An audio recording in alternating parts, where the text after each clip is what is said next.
Okay, one thing, आपने अभी पूछा एंड पॉइंट इंट्यून सर्टिफिकेशन का ना, तो उसका जी कोर्स जो है भागवत, वो MD 102 होता है।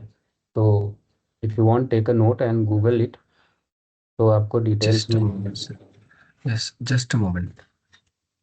उसको। Intune MD MD 102 is 102। Certification को बोलते हैं endpoint administrator exam. Okay, endpoint associate, endpoint administration associate. हाँ, Microsoft 365 certified endpoint administrator associate, ये यस गॉट सर्टिफिकेशन इट। है MD 102। Okay, thank you sir.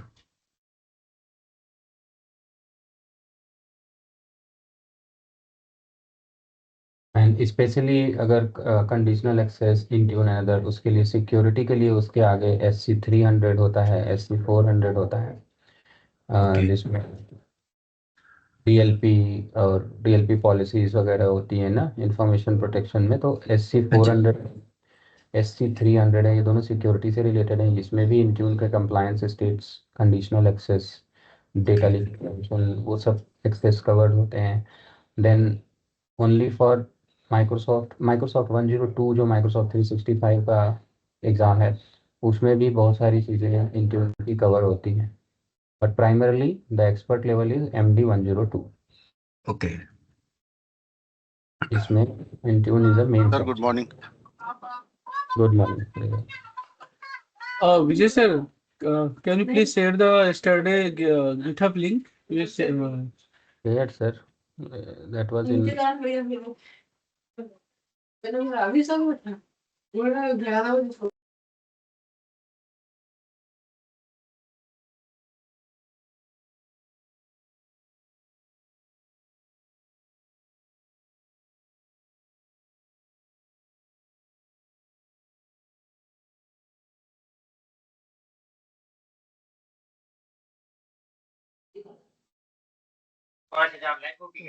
And Vinay sir, one more thing, like ARM and Bicep, ये infra template, ये कुछ होगा इसकी light में नहीं है? हाँ, होगा जी, होगा, Okay. लिखा हुआ है उसमें CLI के बारे में।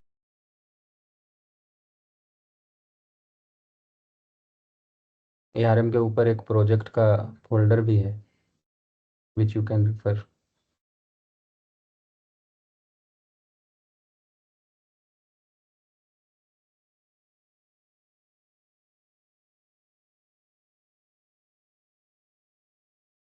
Let me call out once in a group.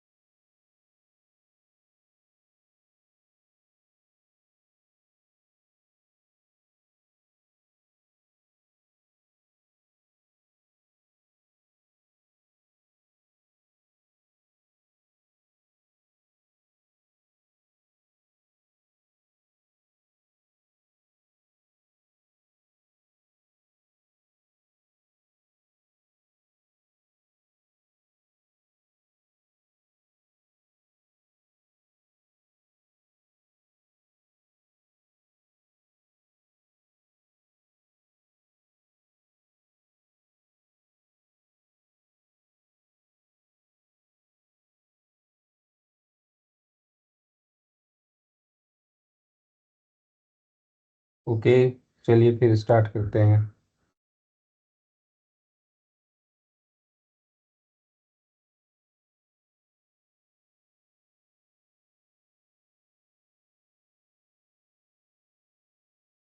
Quickly recap, जिन लोगों ने भी आज फर्स्ट सेशन है जिनके लिए भी, सो कल हमने इंट्रोडक्शन टू द कोर्स से स्टार्ट किया था कि हम सेशन में ओवरऑल ड्यूरेशन क्या होगा, कितने क्लासेस, कैसे, कौन से सर्टिफिकेशंस हम लोग कवर करने वाले हैं। So small introduction again, that the certification would be AZ 104, and AZ 900 जो हम लोग कवर करेंगे।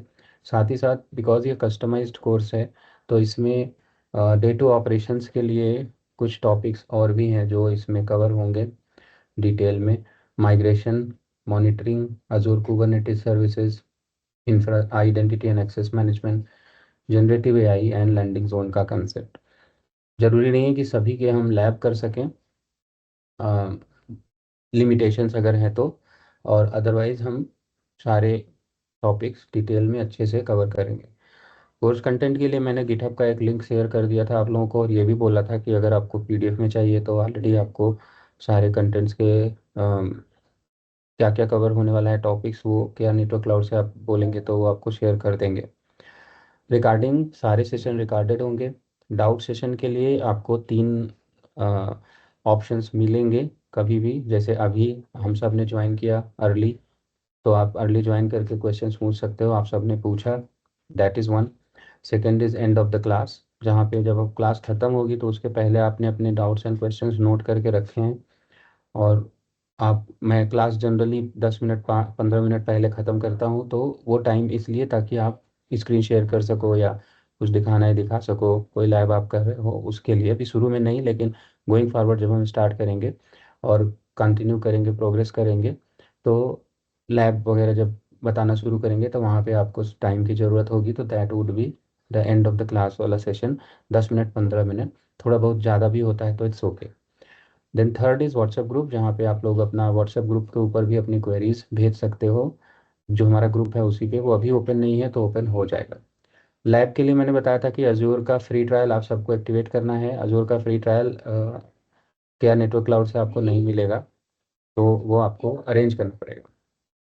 अभी तुरंत मत कीजिएगा, मैं बताऊंगा कब करना है, ताकि अगर वो आपने एक्टिवेट कर लिया तो वो आपका काउंट स्टार्ट ना हो जाए, बिकॉज फ्री ट्रायल 30 डेज़ का ही केवल होता है, एंड हमारा जो कोर्स है वो लगभग 1.5 महीने के आसपास चले होने वाला है।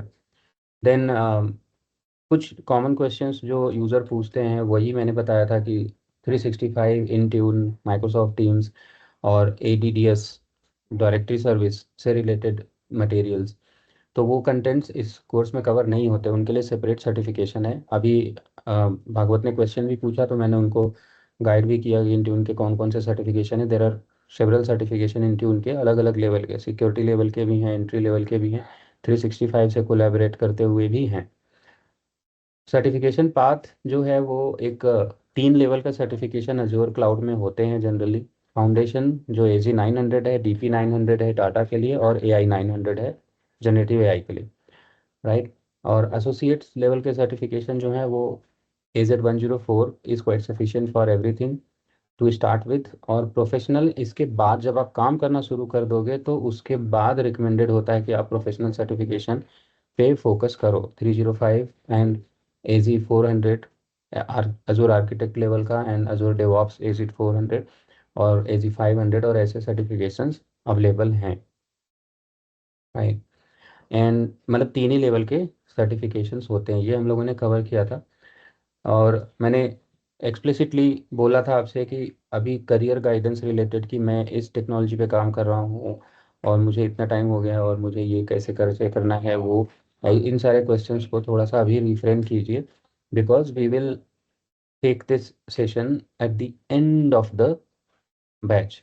जब हमारा बैच ख़त्म होने को होगा तो जो लास्ट वाली क्लास होगी उसमें हम लोग इसको कवर कर लेंगे, कोई दिक्कत नहीं है। इट्स नॉट लाइक कि we are ditching this kind of questions. उसके बाद we had discuss that we started the session, और इतने के बाद हमने सेशन स्टार्ट किया था। So last second half of the class yesterday, then we talked about computing कि क्या होता है। हमने एनोलॉजी लेके अच्छे से समझने की कोशिश की थी, बेसिक थ्योरेटिकल अंडरस्टैंडिंग, क्लाउड क्या होता है, और फिर दोनों को ऐड करके क्लाउड कंप्यूटिंग क्या होता है वो समझा था। अजूर क्लाउड कंप्यूटिंग प्लेटफॉर्म है वो कैसे है वो समझा था थ्योरेटिकली, राइट। फिर हमने बात किया था कि कोई भी सॉफ्टवेयर होता है उसी से सारी चीज़ें बनती हैं, हार्डवेयर एंड सॉफ्टवेयर। सॉफ्टवेयर में interface is important, because user हो या एप्लीकेशन हो, अगर उसे सॉफ्टवेयर से कनेक्ट करना है, सॉफ्टवेयर को यूज़ करना है, इंटरेक्ट करना है, तो इंटरफेस चाहिए। उसके लिए जनरली 3 तरह के इंटरफेसेस ही होते हैं केवल। GUI is a web interface now days, because modern application development और सिस्टम डिज़ाइन अगर आप देखेंगे तो मॉडर्न सिस्टम डिज़ाइन में you will find out that the web applications are only interactive method. So GUI and CLI ये जो दोनों जो हैं, कमांड लाइन और ग्राफिकल यूज़र इंटरफेस, ये यूज़र इंटरफेस इनको बोला जाता है क्योंकि यूज़र इंटरेक्ट करते हैं and these are interactive in nature. और फिर हमने समझा कि APIs भी होते हैं जिसमें कि एक एप्लीकेशन दूसरे एप्लीकेशन से कनेक्ट अगर करना चाहता है. मैंने एग्जांपल भी दिया कि जैसे पेटीएम से आप टिकट बुक करते हो, लेकिन टिकट बुक होती है एक्चुअली IRCTC के अंदर. तो इसमें one application is talking to another application. So this kind of engagement is API interface, उसके थ्रू ही पॉसिबल होता है, वाइबल होता है. देन हमने बोला कि वर्कलोड क्या होता है. कुछ कॉमन टर्मिनोलॉजीज हमने जो क्लाउड में हम यूज़ करते हैं वो समझने की कोशिश की. तो workload was the one we understood yesterday first, and then we went to multi-tenancy. Then we tried to understand multi-tenancy, जहाँ पे मैंने क्लाउड के मॉडल में multi-tenancy how it really gets fits easily, वो अंडरस्टैंड किया था हमने together. And multi tenancy model में I try to explain with the analogy also. एक होटल बुक करते हैं तो कैसे होता है, कैब बुक करते हैं तो कैसे होता है, right. And an apartment, rented out apartment, उसको कैसे करते हैं. फिर हमने टॉपिक स्टार्ट किए क्लाउड की मॉडल्स के बारे में, जहाँ पे हमने पब्लिक क्लाउड क्या होता है, प्राइवेट क्लाउड क्या होता है वो समझा था. तो पब्लिक क्लाउड में हमने AWS Azure और GCP के बारे में देखा. प्राइवेट क्लाउड में भी मैंने बताया कि जैसे AWS Azure एंड GCP है, ये भी एक्चुअली सॉफ्टवेयर के थ्रू प्रोवाइड की जाने वाली सर्विस है. बिकॉज हम अगर यूज़र है तो हमें कोई इंटरफेस चाहिए जहाँ से हम कोई सर्विस को अवेल कर सकें. फॉर एग्जांपल अगर आपको खाना मंगाना है तो आपको कोई ऐप चाहिए, स्विगी, जो मोबाइल के इंटरफेस पे आप लॉगिन करोगे, जोमेटो आप लॉगिन करोगे and then only you will be able to do, right. अगर आपको 10 मिनट्स डिलीवरी मंगानी है तो ब्लिंकिट, जेप्टो या जो भी आपको यूज़ करना है उसके लिए आपको इंटरफेस चाहिए. तो AWS Azure GCP are also same like software service, ठीक है. उन सॉफ्टवेयर्स में वेब बेस्ड इंटरफेस मिलते हैं multi tenancy model and feature के साथ. तो हम लोग उसको लॉगिन करते हैं और लॉगिन करके अपना पब्लिक क्लाउड को जो भी सर्विसेज हमें यूज़ करनी है, क्रिएट करनी है, वो हम लोग यूज़ कर लेते हैं. सेम वे में अगर पब्लिक क्लाउड में कोई कंपनी है जिसने अपना ओन सॉफ्टवेयर डेवलप किया है और ओन ऑफरिंग कर रही है अपने इंटरफेस के साथ, तो अगर हमें कुछ ऐसे सॉफ्टवेयर्स मिल जाएं जो कि रेडीमेड हैं, हमें बनाना ना पड़े, बिल्डअप ना करना पड़े, बट अगर इनेबलर सॉफ्टवेयर्स मिल जाएं, तो हम लोग भी अपने हार्डवेयर के ऊपर क्लाउड के तरीके का सारा कुछ मल्टी टेनेंसी मॉडल में सेटअप कर सकते हैं. तो ऐसे दो सॉफ्टवेयर के नाम हमने समझे थे. एक तो बहुत ज़्यादा पॉपुलर है, 99% market in the enterprise right now across is taken over by this OpenStack. So OpenStack is right now being used, and apart from OpenStack there's this VMware vCloud. तो ये दोनों सॉफ्टवेयर हैं. तो इंटरप्राइज आर्किटेक्चर में जो companies हैं वो इन अपने हार्डवेयर के ऊपर, अपने सर्वर्स के ऊपर, स्टोरेज के ऊपर वी ओपन स्टैक को सेटअप कर लेते हैं ताकि उन्हें क्लाउड के जैसी फीचर एंड फंक्शनैलिटी मिल सके. एंड क्लाउड में मल्टी रीजनल, रीजन और जोन का कंसेप्ट, बिकॉज क्लाउड मैंने बोला, जब एक्सप्लेन कर रहा था क्लाउड, तो मैंने बताया था कि क्लाउड जो है वो एक जियोग्राफिकल डिस्ट्रीब्यूटेड सर्विस ऑफरिंग होती है और ये बहुत ही इंपॉर्टेंट पीस होता है. तो ऐसे में जियोग्राफिकली डिस्ट्रीब्यूटेड सर्विस ऑफरिंग अगर करनी है, and I took this example as McDonald का, right. Same set of services offered in multiple various geographical location. तो वहाँ से अगर हमें ऑफर करना है तो ये ज़रूरी है कि हमारे जो डेटा सेंटर्स हैं वो अलग अलग जगह पे हों. तो अगर ढेर सारी जगह पे हैं डेटा सेंटर्स, तो we have to segregate them, categorize them, right, in a standard way, so that कि people can easily able to understand. तो कंसेप्ट अभी आएगा अवेलेबिलिटी जोन और रीजन का, तो वो हम लोग देखेंगे. अवेलेबिलिटी जोन और रीजन का कंसेप्ट सारे पब्लिक क्लाउड में होता है, सारे प्राइवेट क्लाउड में भी होता है, ठीक है. तो ये इसीलिए इनको क्लाउड बोलते हैं क्योंकि इनमें ये सारे कंसेप्ट्स कॉमन होते हैं, चाहे वो प्राइवेट क्लाउड हो या पब्लिक क्लाउड हो. फिर मैंने हाइब्रिड क्लाउड की बात करी, लेकिन उसके पहले मैंने आपसे ये बोला कि यार अगर हम हाइब्रिड क्लाउड को समझने जाएंगे तो it will always make us confused. तो better would be if we talk about orchestration model first, the design, system design of high availability clustering और system design of how the orchestrations are being built now. तो हमें ज़्यादा better understanding हो पाएगी hybrid cloud की. तो उसके बाद ही हमने डिस्कस किया था इस डायग्राम पे, और इस डायग्राम पे हमने बात किया कि थोड़ा सा बेसिक अंडरस्टैंडिंग लिया कि what is this socket core and thread का कंसेप्ट सीपीयू में, बिकॉज वो है बहुत बेसिक, सुनते भी हम लोग हैं, लेकिन अगर हमें कंसेप्ट नहीं पता theoretically तो थोड़ा मुश्किल होता है. All of these things which I discussed yesterday, we discussed yesterday together, recorded है. और आपका जो स्टूडेंट लॉगिन पोर्टल है, I could see that multiple registrations are already done. तो आपको आई थिंक आज ही शायद by end of the day today आप सभी को लॉगिन क्रेडेंशियल शायद मिल जाएं. I am expecting, right. तो वीडियोस रिकॉर्डेड जो है वो अपलोडेड हो गए थे, और साथ में मैंने आप लोगों को रिकॉर्डिंग का लिंक भी शेयर कर दिया था कि आप वीडियोस देख सकते थे आपके व्हाट्सएप ग्रुप में.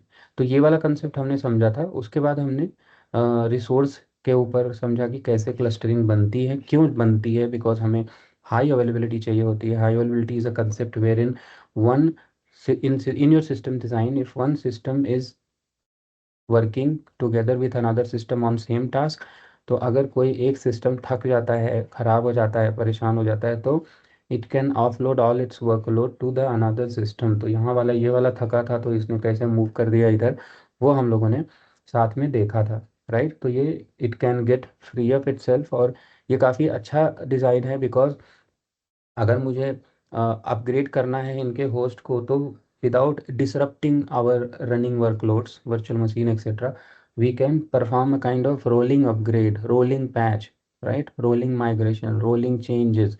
तो वो हो सकता है कि पहले इसका सारा इस पे हटा दिया, फिर उसके बाद इसको अपग्रेड किया, फिर इसको इधर वापस ले आया, फिर इसको कर दिया, फिर उसके बाद इसके सारे इस पे ले आया, फिर इसको कर दिया, फिर उसके इस पे ले आया. ऐसा करके भी कर सकते हैं. This method we call it as rolling. Always we call it as rolling. Rolling upgrade बोल के एक काफ़ी फेमस टर्मिनोलॉजी है. People are generally using it. ठीक है.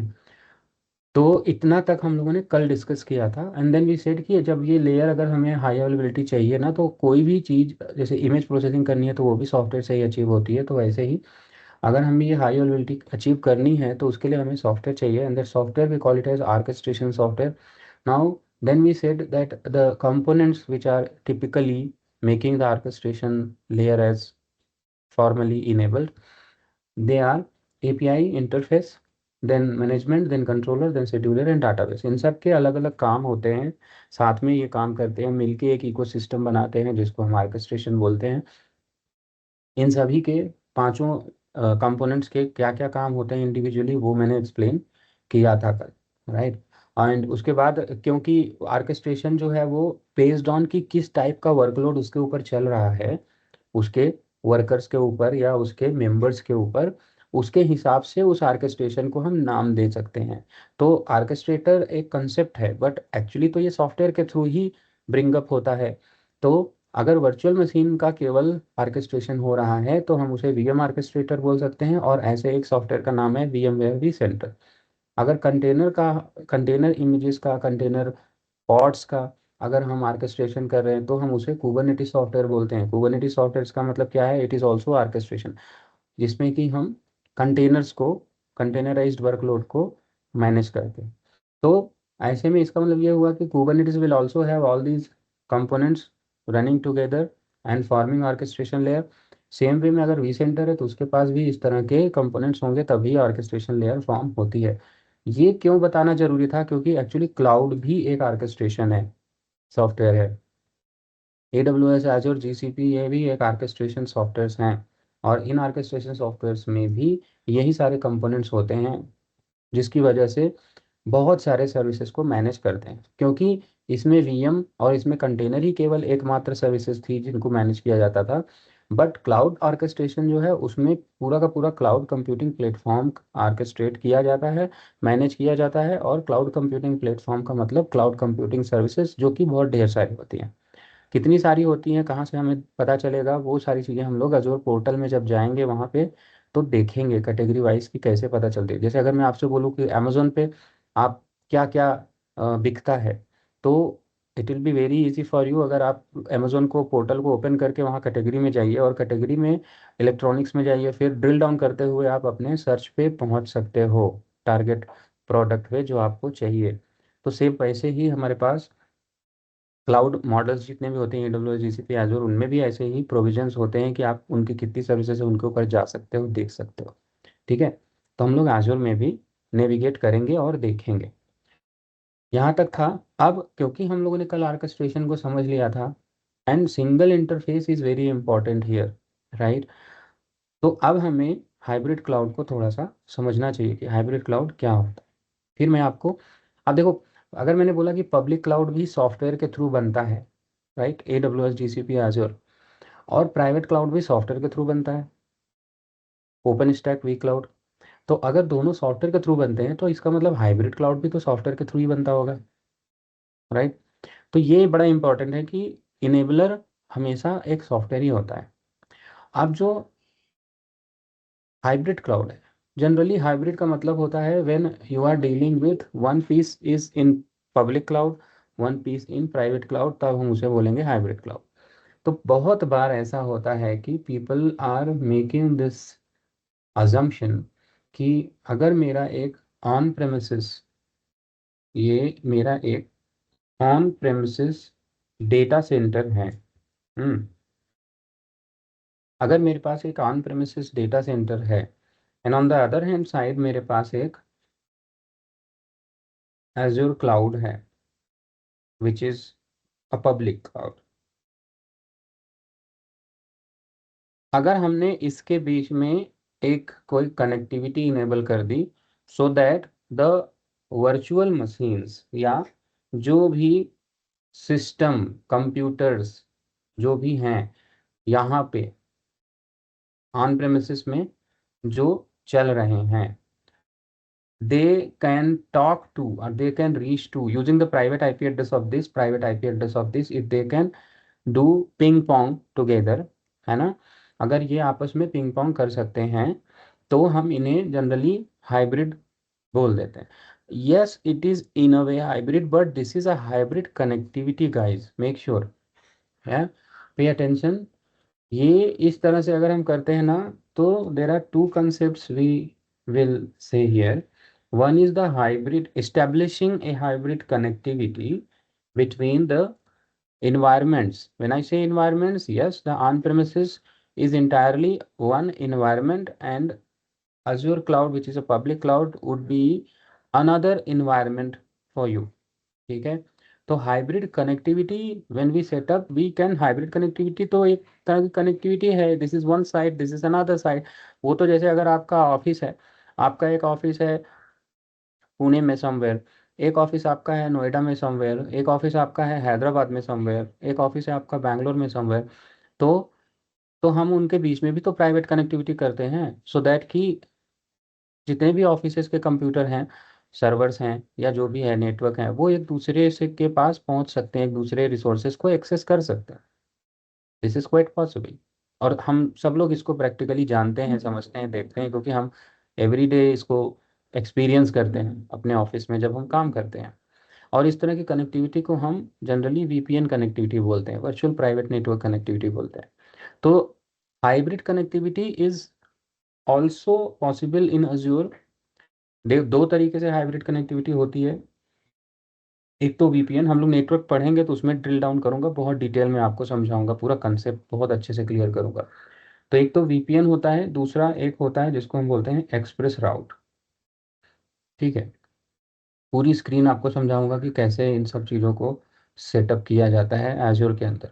तो हाइब्रिड कनेक्टिविटी जो है ये पॉसिबल होती है, लेकिन ये हाइब्रिड कनेक्टिविटी है, it is never meant as to be treated like a hybrid cloud, है ना। हालांकि फंक्शनलिटी हाइब्रिड क्लाउड में भी यही होती है कि इनकी इनकी कनेक्टिविटी होती है। तो फिर हाइब्रिड क्लाउड अलग क्यों है, या क्या है हाइब्रिड क्लाउड? तो हाइब्रिड क्लाउड जो होता है ना, उसमें आर्केस्ट्रेशन का सिंगल होना जरूरी है, इसीलिए मैंने आर्केस्ट्रेशन बताया।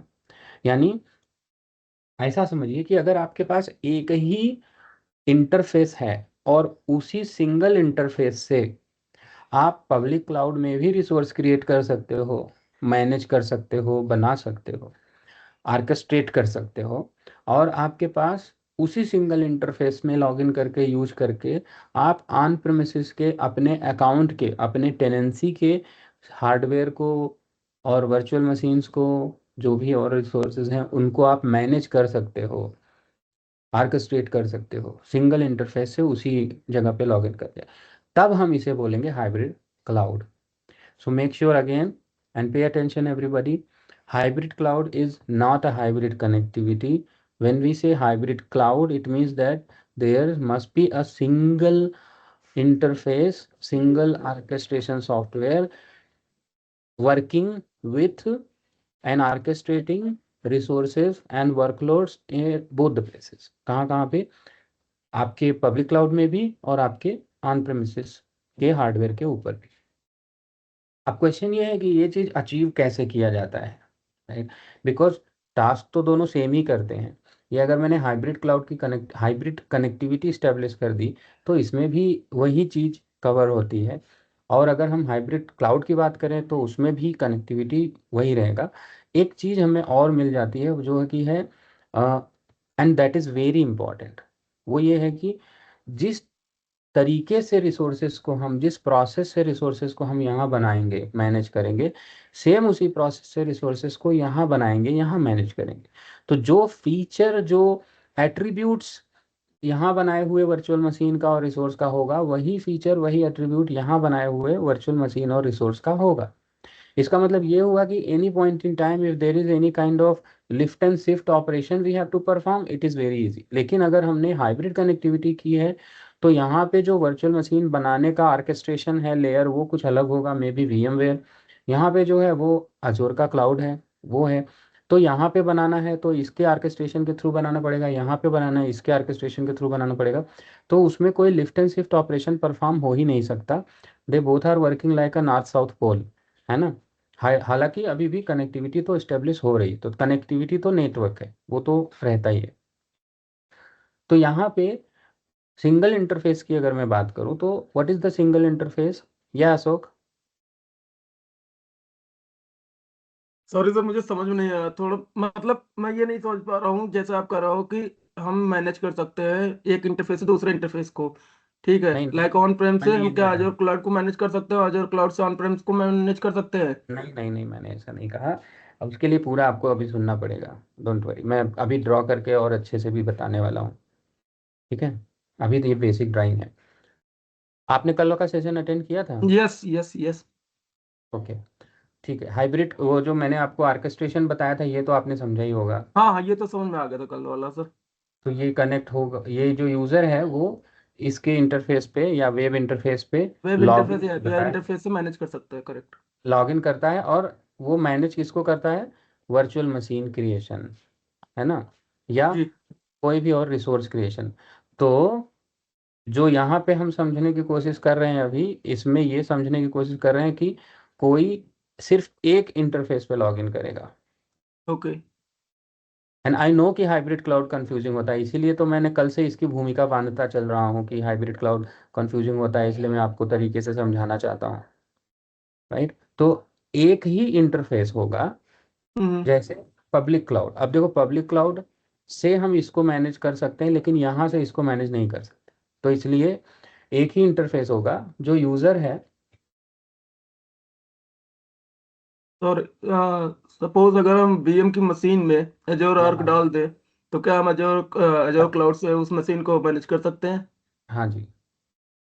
तो अजूर आर्क ही तो सॉफ्टवेयर है वो, जो हाइब्रिड क्लाउड सॉफ्टवेयर है. सो हम क्या क्या मैनेज कर सकते हैं बट सर, मतलब क्या क्या मैनेज कर सकते हैं अरे सर्विसेज? थांबा थांबा I दादा, I think प्लीज Ashok, थोड़ा, let Vijay complete everything, then we will ask a question.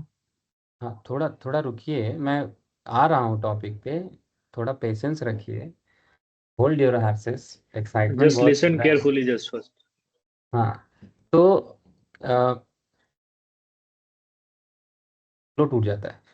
तो ऑन प्रेमिसेस का जो डेटा सेंटर है, जनरली अगर हम अजूर क्लाउड के साथ में इसको हाइब्रिड कनेक्टिविटी करेंगे तो ये दोनों के बीच में कनेक्टिविटी इस्टेब्लिश करना पॉसिबल है. लेकिन इन दोनों को मैनेज करना, राइट? और ध्यान देना, इंटरप्राइज में सिर्फ मैनेज करना ही इंपॉर्टेंट नहीं होता. Late me write down few things, right? Same environment. When I से इन्वायरमेंट, थोड़ा सा आप इन्वायरमेंट को ऐसा समझिए कि अगर एक इंजीनियर है, वो हाइपर V में काम करता है, भले वो वर्चुअलाइजेशन इंजीनियर है, लेकिन अगर वो हाइपर वी में काम कर, अभी हाइब्रिड क्लाउड से थोड़ा सा मैं इधर आ गया हूँ अगेन, थोड़ा सा बिल्डअप करने के लिए, ताकि सबको चीज़ें घुसें। तो अगर एक हाइपर वी का इंजीनियर है, वर्चुअलाइजेशन इंजीनियर, और एक वीएमवेयर का वर्चुअलाइजेशन इंजीनियर, दोनों के स्किल सेट अलग होंगे। और वीएमवेयर वाले इंजीनियर को अगर बोला जाए कि आप जाओ जरा हाइब्रिड क्लाउड, जो आपका सॉरी हाइपर वी वाला है वर्चुअलाइजेशन, उसको कुछ दिन संभाल लो, तो उसके लिए डिफिकल्टी होगी, उसके लिए एक लर्निंग कर्व होगा। रीज़न क्योंकि ऑब्वियसली वो टेक्नोलॉजीज अलग हैं। तो सेम वैसे ही अगर हमारे पास यहाँ पे हाइब्रिड कनेक्टिविटी केवल करेंगे, तो हम टारगेट अचीव कर पाएंगे कि हमारा ऑन प्रेमिसेस, हमारे पब्लिक क्लाउड के रिसोर्स दोनों अलग अलग साइट के जैसे आपस में कनेक्ट, मतलब branch office head office branch office आपस में कनेक्टेड हो सकते हैं, उनके कंप्यूटर्स भी आपस में कनेक्टेड हो सकते हैं। लेकिन अगर हमें ये चाहिए कि जो टेक्नोलॉजी टूल स्टैक्स हैं वो ऑलमोस्ट सेम हो, ताकि कोई भी इंजीनियर जो मैनेज करता है यहाँ पे चीज़ों को, वो उसी तरीके से यहाँ पे भी चीज़ों को मैनेज कर सके। और उससे और भी क्या फ़ायदा होता है, lift and shift operation. Lift and shift का मतलब सीधा यहाँ से उठाया वहाँ पे रख दिया, ये वाले अगर ऑपरेशंस होंगे तो ये भी हमारे लिए लर्निंग कर्व नहीं ले आते। तो अब यहाँ पे क्या है, यहाँ पे जो हाइब्रिड क्लाउड का कंसेप्ट है वो ये बोलता है कि आप अजूर के पब्लिक क्लाउड को यूज़ करो, बिकॉज पब्लिक क्लाउड को में हमारा कोई कंट्रोल नहीं है कि हम वहाँ जाकर कुछ बहुत ज़्यादा चेंज कर सकें, राइट। तो एजूर के पब्लिक क्लाउड पे आप क्या करेंगे, यूज़र जो है वो एजूर के पब्लिक क्लाउड पे कनेक्ट करेगा, which is complying with the concept we said की सिंगल आर्केस्ट्रेशन इंटरफेस होना चाहिए। तो हमारा जो आर्केस्ट्रेशन है वो कौन होगा, हमारा आर्केस्ट्रेशन अजूर क्लाउड होगा, अजूर का सॉफ्टवेयर होगा। आर्केस्ट्रेशन अजूर का सॉफ्टवेयर हो गया। देखो इस तरीके से कुछ, कि मान लो कि ये जो है, इतना जो मैंने बनाया था यहाँ पे, मैं थोड़ा सा यहाँ पे इसको और अच्छे से बना देता हूँ।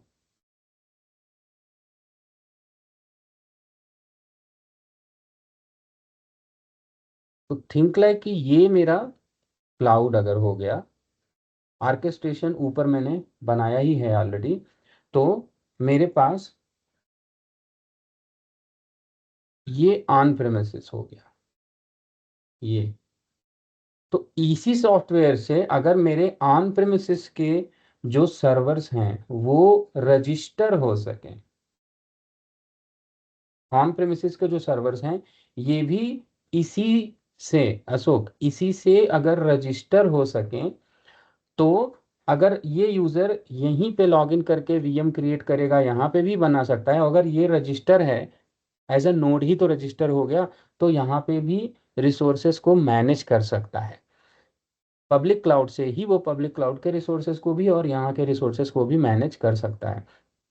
ये चीज़ तभी पॉसिबल है जब हमें एक सॉफ्टवेयर मिले जिसको कि हम यहाँ इंस्टॉल कर सकें।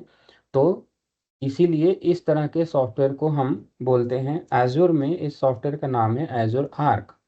और ये बहुत स्ट्रेट फॉरवर्ड नहीं होता कि आपने एजूर आर्क को यहाँ पे डिप्लॉय कर दिया, उसके बाद अब आप यहाँ पे लोड बैलेंसर बना रहे हो, यहाँ पे भी बना लोगे, यहाँ पे जो बना रहे हो सब कुछ बना लोगे, सब कुछ नहीं होता, राइट। तो एजूर आर्क की सर्विसेज होती हैं जो हम लोग अभी आगे देखेंगे, जब हम आगे कंसोल पे जाएंगे ना, तो वहाँ पे देखेंगे कि कौन कौन सी हाइब्रिड क्लाउड कनेक्टिविटीज़ के लिए अजूर आर्क की सर्विसेज सपोर्ट करती हैं।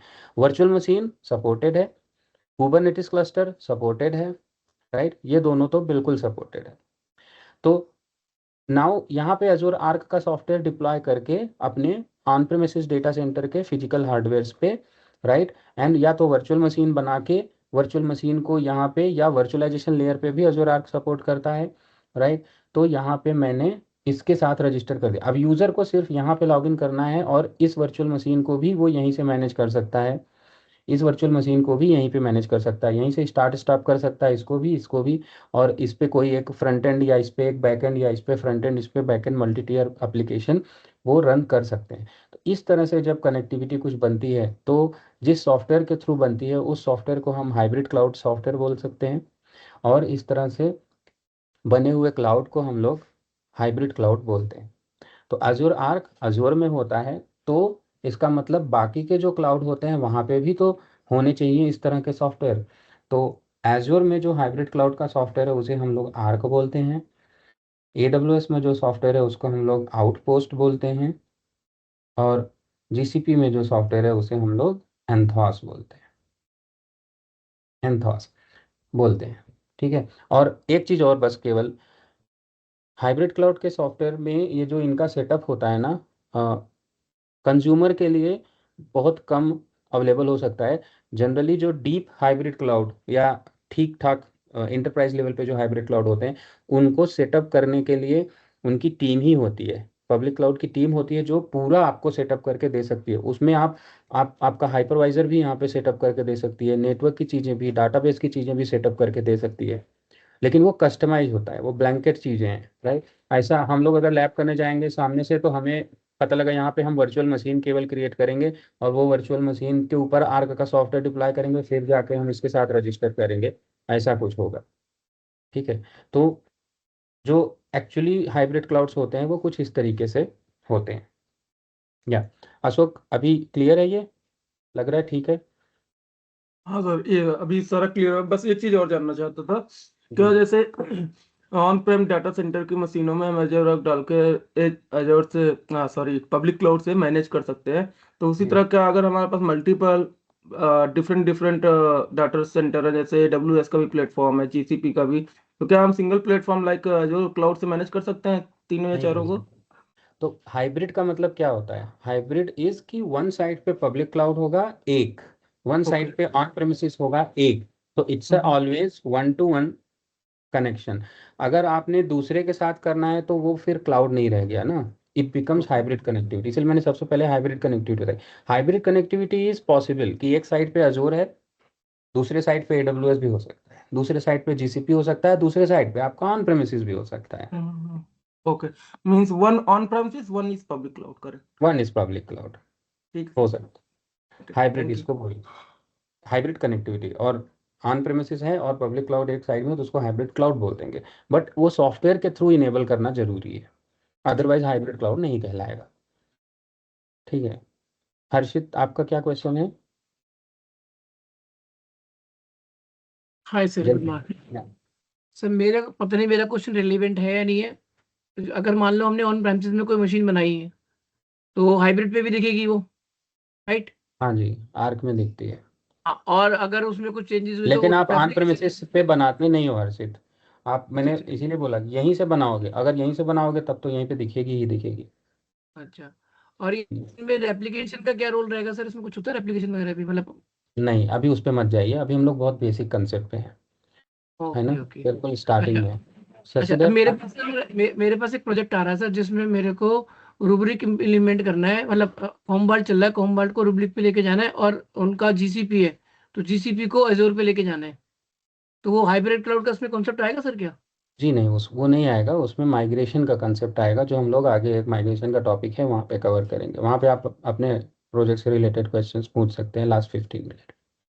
Okay sir, thank you. Shashidhar, हाँ आपका क्या?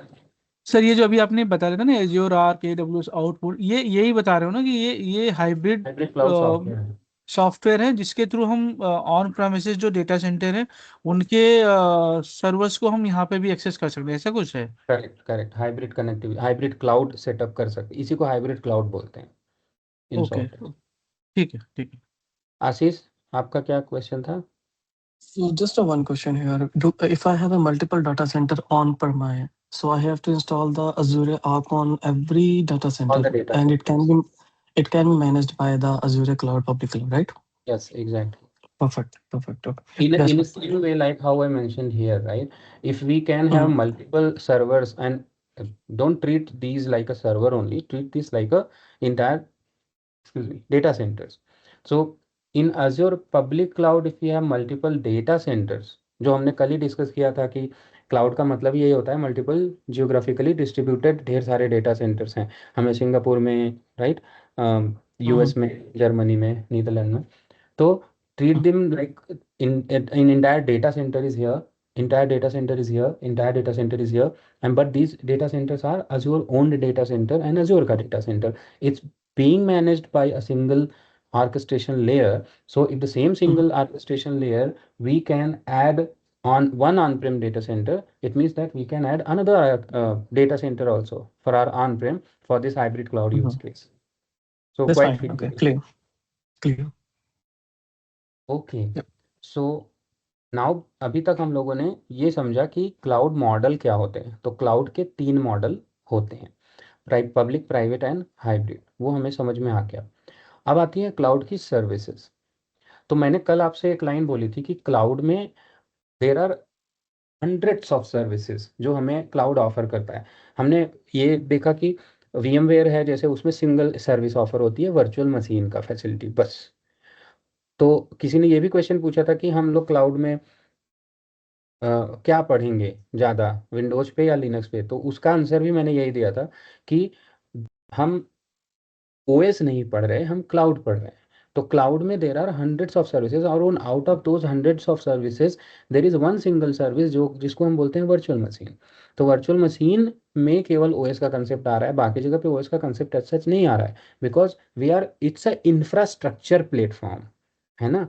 And it's a platform also, it's there are services which are software based also. तो ये बहुत बड़ा कॉम्प्लेक्स इकोसिस्टम है।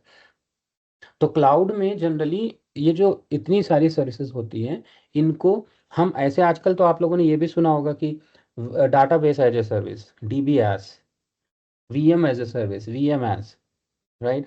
बहुत सारे ऐसे कंसेप्ट आते हैं। तो वो सिंगल सिंगल सर्विसेज को आप ऐसे कर सकते हो, लेकिन जो फाउंडेशनल सर्विस ऑफरिंग है और उनके कैटेगराइजेशंस हैं क्लाउड के, वो हमेशा 3 होते हैं। और वो 3 कौन कौन से हैं? Infrastructure, platform and software. Now let me tell you with a drawing that how they are interrelated with each other, and अगर आप इंटरव्यूज वगैरह में भी इसको एक्सप्लेन करना चाहो तो कैसे करोगे। तो आपके ये लॉजिक्स बहुत ज़्यादा अच्छे से क्लियर होने चाहिए। तो first thing first, I am going to create a 3 different layers here, right. तो the first layer is your infrastructure. Now infra का मतलब जनरली हार्डवेयर और ओएस से लिया जाता है। तो इंफ्रा का मतलब है हार्डवेयर प्लस ओएस।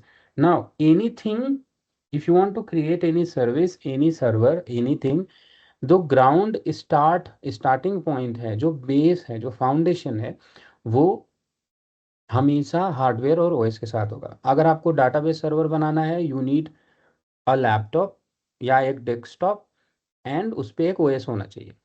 अगर लैपटॉप है केवल ओएस नहीं है तो भी आप डाटाबेस नहीं बना सकते, राइट। तो फाउंडेशन है, हार्डवेयर एंड ओएस होना चाहिए ना। ओएस किसी भी चॉइस का हो, आप लाइनक्स ले रहे हो, आप यूनिक्स ले रहे हो, उबुंटू ले रहे हो, या विंडोज़ ले रहे हो, वो आपके ऊपर है, लेकिन ओएस तो चाहिए होता है। और डाटाबेस अगर आप लाइनक्स में इंस्टॉल कर सकते हो, बना सकते हो, तो विंडोज़ में भी बना सकते हो, है ना। तो इंफ्रा हम बोलते हैं ऐसे लेयर को, इंफ्रास्ट्रक्चर ऐसे लेयर को जो बेस है, जो फाउंडेशन है, और अगर हमें वो मिल गया तो हम उसके ऊपर किसी भी तरह का प्लेटफॉर्म बना सकते हैं। नाउ इसके ऊपर आप ध्यान दो कि हमें इंफ्रा के ऊपर हम प्लेटफॉर्म बना सकते हैं ना। इंफ्रा केवल हार्डवेयर और ओएस को ही नहीं बोलना चाहिए, because we get stuck and हमेशा हम केवल हार्डवेयर और वर्चुअल मशीन की बात करते हैं। हम क्लाउड में बहुत सारी सर्विसेज की अगर बात करें तो infra is not only hardware plus OS, okay. Infra में नेटवर्क का भी रोल है। Network is the backbone, right. अगर नेटवर्क नहीं है तो हार्डवेयर और ओएस आपस में दूसरे हार्डवेयर ओएस से टॉक नहीं कर सकते, कम्युनिकेट भी नहीं कर सकते। इंफ्रास्ट्रक्चर हार्डवेयर, ओएस और नेटवर्क से मिलकर। नाउ नेटवर्क का मतलब केवल आईपी एड्रेस ही नहीं होता, नेटवर्क के इक्विपमेंट्स, फायरवॉल, हम उसको भी नेटवर्क की कैटेगरी में ही ले रहे हैं, राइट। फायरवॉल्स हो गए, लोड बैलेंसर्स हो गए, ओके, फंक्शंस रन करने के लिए हो गए, सर्वरलेस फ्रेमवर्क्स हो। तो ये सब को हम किस में कंसीडर कर सकते हैं? हार्डवेयर में। तो हार्डवेयर जो बेसिक वाला जो हार्डवेयर होता है कि ये मिल गया, उसके बाद हम इसके ऊपर बना लेंगे कुछ, तो उसे हम बोलेंगे इंफ्रा। और इंफ्रा के जैसे जब इंफ्रा हमें मिलता है, और राइट, तब हम बनाते हैं एक चीज, क्या? प्लेटफॉर्म। प्लेटफॉर्म हमेशा बनाने के लिए इंफ्रा की जरूरत पड़ेगी। और प्लेटफॉर्म जो है ये जैसे वेब का प्लेटफॉर्म, जैसे डाटाबेस का प्लेटफॉर्म, ठीक है, जैसे प्रोग्राम का प्लेटफॉर्म, प्रोग्राम या एप्लीकेशन का प्लेटफॉर्म, राइट, जैसे कंटेनर का प्लेटफॉर्म, यू से एनी प्लेटफॉर्म। तो इंफ्रा होता है, वैसे ही इंफ्रा के जब हमें इंफ्रा मिल जाएगा तो हम अपनी मनपसंद का प्लेटफॉर्म बना सकते हैं। और प्लेटफॉर्म बना क्यों रहे हैं, मैंने क्या बोला, सारे ही इंटरकनेक्टेड हैं, राइट, और इसीलिए मैं पिरामिड टाइप का इसको बना रहा हूँ या लेयर बना रहा हूँ वर्टिकली। इंफ्रा क्यों चाहिए, because we want to set up a platform. Now why we need a platform, because we want to run application, we want to run application. अगर हमारे पास एप्लीकेशन का प्लेटफॉर्म नहीं है, Nginx, Ubuntu, Tomcat, GlassFish, right, या कोई भी ऐसा, अगर हमारे पास प्लेटफॉर्म नहीं है तो हम उसके ऊपर अपना कोड, अपनी वेबसाइट नहीं रन कर सकते। और हमारा एंड टारगेट क्या है, वही तो है, अपनी वेबसाइट रन करना, या अपना एसक्यूएल का डाटाबेस डंप करके डाटाबेस रन करना, या कोई कंटेनर इमेज है उसको डिप्लॉय कर देना, राइट, यही तो हमारा टारगेट है। तो इंफ्रास्ट्रक्चर चाहिए होता है because we want to set up a platform on top of it. Why we need a platform, because we want to run our software or application on top of it. Software. Now software, and don't count software as website वाला software only, किसी भी तरह का software हो सकता है, right? तो software को keep it as source code, I'm going to say as source code and database. So if you have a SQL file considered as a source code, considered as a software, and you are going to deploy on a database. Now database is your platform. On top of your platform you are setting up a database for yourself, for your application. वैसे ही source code मतलब जावा में programme लिखा, code में किसी में भी लिखा, अब किसी बड़े से बड़े प्रोग्राम को भी लिखा, फॉर एग्जांपल आप एक एचआर मैनेजमेंट सॉफ्टवेयर बना रहे हो, आप एक इंटरप्राइज रिलेशनशिप के लिए सॉफ्टवेयर बना रहे हो, ईआरपी बना रहे हो, आप एक डिस्ट्रीब्यूटर मैनेजमेंट सिस्टम बना रहे हो, जितने भी बड़े से बड़े एप्लीकेशन के, कोई बड़ा मोबाइल ऐप कर रहे हो, बैकएंड एपीआई एप्लीकेशन लिख रहे हो, राइट, बहुत मॉडर्न एप्लीकेशन बना रहे हो, everything has to be in a source code first. Build करेंगे तभी तो उसको रन करेंगे, और रन करेंगे तो आपको क्या चाहिए, प्लेटफॉर्म चाहिए। So to run a software you need a platform, and to build a platform you need infrastructure, right. तो ये एक रिलेशन है जिसको आप अपने दिमाग में फोटो खींच के बिठा लीजिए। और इसके बाद आप समझिए दो बड़े ही इंपॉर्टेंट टर्मिनोलॉजीज जो क्लाउड में सबसे ज्यादा सिग्निफिकेंटली रोल प्ले करते हैं, एंड इन दोनों टर्मिनोलॉजीज का क्या हम बोलेंगे, इनको हम बोलेंगे, let me write down here, managed services and unmanaged services. Any one of you can explain about these. उसके बाद मैं इसको इससे रिलेट करके आपको फिर बताऊंगा। जब आप पहले आपने इसको समझ लिया, रिलेट कर लिया, फिर आपने अगर इसको समझ लिया तो अब इसको जोड़ के तब आप एज ए सर्विस वाला कंसेप्ट समझ लोगे बड़े आराम से। बताओ, raise your hand if somebody is able to explain manage service and unmanage service. Service तीनों है बाय द वे, सॉफ्टवेयर भी सर्विस है, प्लेटफॉर्म भी सर्विस है, इंफ्रा भी सर्विस है, या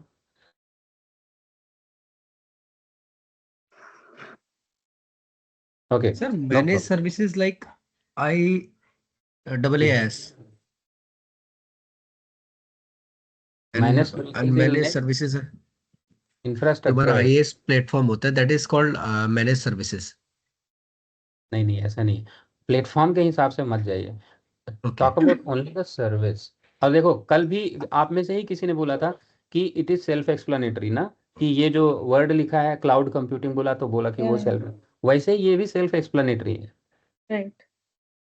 right Rupinder. Okay, give a try So, Anurag, mhm. Sorry, अच्छा go head you Rupinder please. So in our organization, we use this term managed services when the application team can itself manage all this platform infra itself, and unmanaged services when they need the help of DevOps team to manage platform or infra. In a way it is right, but थोड़ा सा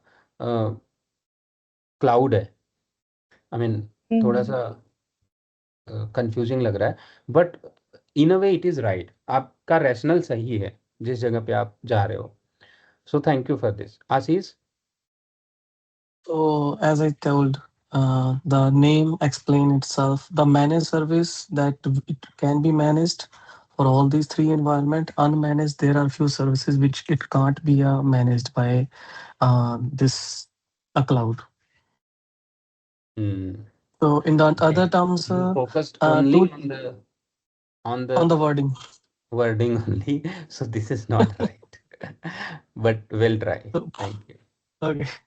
Okay, Sasidhar, what do you want to say? Managed services, unmanaged services means to which we have control. Say again. You are probably pointing to the right Yeah. direction. Yeah, actually, unmanaged services means like we have control over this, like OS install, patching, etc., updates, backup. And managed means you can say we don't have control over this. हाँ And हाँ right. Shashidhar rightly pointed out. Thank you. So जो अभी शशिधर ने बोला, हर्षित, I think we are good. I got what I wanted. So thank you Shashidhar. So I think this is right. So but इसको थोड़ा और polished वे में समझिए ताकि आपको एकदम दिमाग में फीड हो जाए ये चीज, राइट, कि क्या होता है ये। देखो, हम बात कर रहे हैं क्लाउड की, और क्लाउड में हम क्या बात कर रहे हैं, सर्विस की। और सर्विस में दो स्टेक होल्डर होते हैं। सर्विस कहीं पे भी हो, होटल की सर्विस, कैब की सर्विस, जो कल हम लोगों ने डिस्कशन किया था, चाहे ये हमारा क्लाउड जिसको हम पढ़ रहे हैं इसकी सर्विस की बात हो, दो स्टेक होल्डर्स होते हैं। पहला जो स्टेक होल्डर होता है वो जो सर्विस देता है, ऑफर करता है कि भैया आइए हमारे यहाँ डोसा बना हुआ है खाइए। और दूसरा जो पार्टी होता है या जो दूसरा स्टेक होल्डर होता है वो कंज्यूमर होता है, जो कि पैसा देता है और खर्चा करके आपकी सर्विस को खरीदता है, कंज्यूम करता है। तो इन दोनों के पर्सपेक्टिव से, राइट आशीष, इन दोनों के पर्सपेक्टिव से हम इसे इंटरप्रेट करेंगे। हर्षित बी ऑन म्यूट प्लीज। तो इन दोनों के पर्सपेक्टिव से अगर हम करें तो इट विल बी लाइक कि managed services are the services which are managed by the provider. जो सर्विस प्रोवाइड कर रहा है वो खुद मैनेज कर रहा है, आपको कुछ नहीं करना, आप बस कंज्यूम करो, लुत्फ उठाओ। ठीक, एग्जाम्पल के लिए अब इसको एनालॉजी में समझे तो जैसे कैब एज ए सर्विस है, तो उसमें it is a cab is a managed service. Why it is a managed? Because आप पेट्रोल नहीं डलाते हो, आप सीएनजी नहीं डलाते हो, पंचर हो गया तो आप नहीं करते हो उसको, एसी गड़बड़ है तो आप नहीं जाके ठीक करते हो उस गाड़ी में। वो चीज cab as a managed service है। तो कैब के लेवल पे it is managed by the provider, कि वो जो प्रोवाइड कर रहा है वो पूरा मैनेज करेगा, एकदम अप टू डेट रखेगा, आपको बस आइए कैब में राइड कीजिए। होटल में जब आप जाते हो, धनिया अपना खुद से खरीद के, आलू अपना खुद से खरीद के, मटर अपना खुद से खरीद के नहीं ले जाते हो, राइट। मैनेज्ड है, किचन मैनेज्ड है, आप खुद का गैस लेके नहीं जाते हो होटल में खाना खाने, है ना, रेस्टोरेंट में। तो वहां पे वो चीज सारी मैनेज्ड है। तो वो चीज मैनेज्ड, जिस लेयर तक you don't worry and it is managed by the service provider, तो उस लेयर के जो जो piece managed by the provider है उन सारी सर्विसेज को हम बोलेंगे managed services, right? Kitchen is a managed services by the provider itself, food is a managed services by the provider itself, right? उसका cooking, chef का salary managed by the restaurant owner, ठीक है। तो managed service वो हो गई। Unmanaged services क्या हो गई? वो पीस जो कि प्रोवाइडर मैनेज नहीं कर रहा है, you are managing by your own, जो शशिधर ने बोला। तो अनमैनेज्ड वो है जिसे आप मैनेज करते हो। एक छोटा सा एग्जांपल दे रहा हूं, वर्चुअल मशीन क्लाउड का रियल एग्जांपल जो हमारे कोर्स से रिलेटेड भी है, राइट, अजूर में। तो अगर आपको वर्चुअल मशीन अपने ऑन प्रेमिसेस में बनाना है तो इट इज unmanage service. Why? Because your organisation has got some virtual machine administrators so that they can manage the platform infra VMware का। They have hired some employees who are data center operation engineers, they are managing the data center। They have hired employees who are managing the network operation center। यानी उसका management का पूरा cost organisation beer कर रहा है। तो वहां की सारी सर्विसेज जो है वो है अनमैनेज्ड। लेकिन एक सर्विस है जो मैनेज्ड है, वो है ब्रॉडबैंड का कनेक्शन। ब्रॉडबैंड का कनेक्शन किसी भी डेटा सेंटर के लिए वो मैनेज्ड सर्विस है। क्यों? क्योंकि डेटा सेंटर थोड़ी मैनेज कर रहा है, वो मैनेज कर रहा है ISP, internet service provider. Now that is a service provider. तो जब कोई सर्विस का प्रोवाइडर है तो वो उसे मैनेज करता है, राइट। वो मेंटेन करता है कि डाउन टाइम वगैरह क्या होगा या कैसे, और आपको कितना एसएलए मिलेगा, अप टाइम मिलेगा, राइट, एसएलआई, एसएलओस एक्सेट्रा, ये सारी का टर्मिनोलॉजी। तो यहाँ पे अगर मैं देखूं तो ये, अगर हमें ये समझ में आ गया बहुत अच्छे से, तो इसको अब यहाँ पे लिखना बहुत ज्यादा मीनिंगफुल लगने लगेगा। IaaS because this is infra.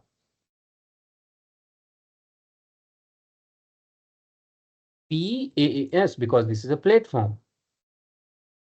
And SaaS because this is a software. Now, अब ये भी आपको समझ में आ गया और इनके बारे में आपको मैंने बता ही दिया। अब इनको हम साथ में इंटरप्रेट करते हैं, ठीक है, अपनी लैंग्वेज में। तो IaaS या इंफ्रास्ट्रक्चर एज अ सर्विस, ये वो सर्विसेज हैं किसी भी क्लाउड के अंदर जिनको क्लाउड ऑनर या क्लाउड प्रोवाइडर मैनेज करता है और ओन करता है, और इसके ऊपर जो भी करना है वो आप करते हैं। तो मैं क्या करने जा रहा हूं, इसको मैं करूंगा कॉपी, नॉट द,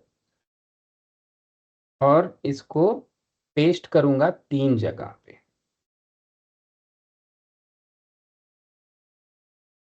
इसका और इसका कलर चेंज करता हूं।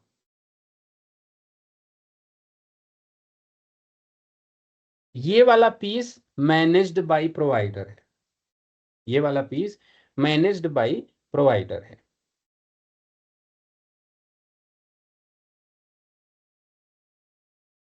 और इस वाले में सिर्फ ये वाला पीस आप मैनेज कर रहे हो, यानी 2 पीस यहाँ पे हैं, एक आप मैनेज कर रहे हो, एक प्रोवाइडर मैनेज कर रहा है, आपको ऑफर कर रहा है,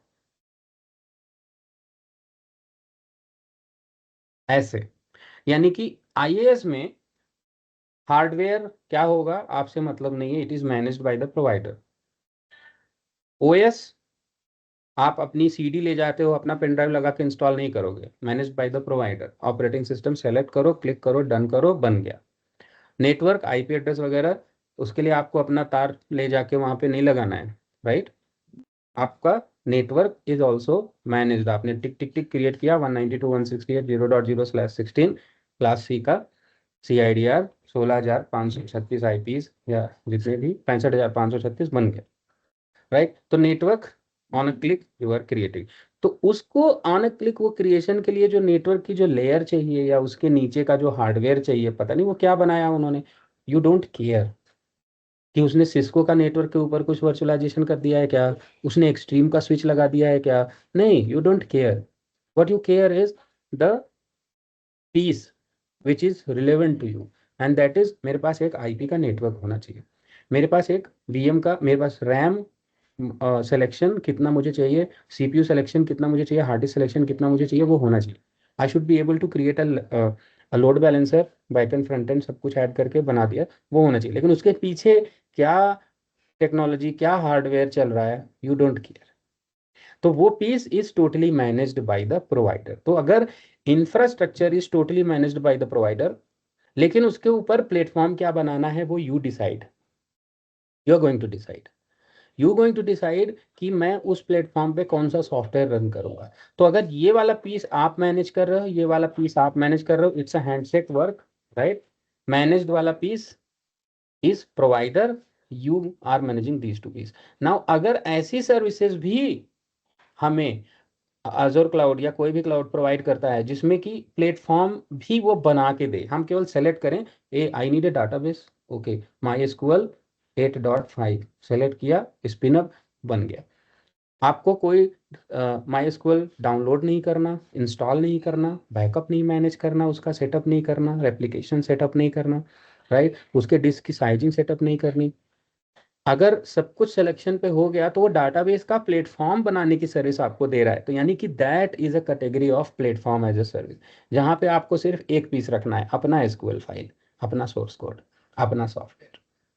वेब ऐप सर्विस है, कुबरनेटिस सर्विस है, कंटेनर सिस्टम सर्विस है, ये सब क्या है, प्लेटफॉर्म है। इंफ्रास्ट्रक्चर की कैटेगरी में hardware, operating system, network equipments, load balancers, IP addresses, ये सब क्या है, इंफ्रास्ट्रक्चर।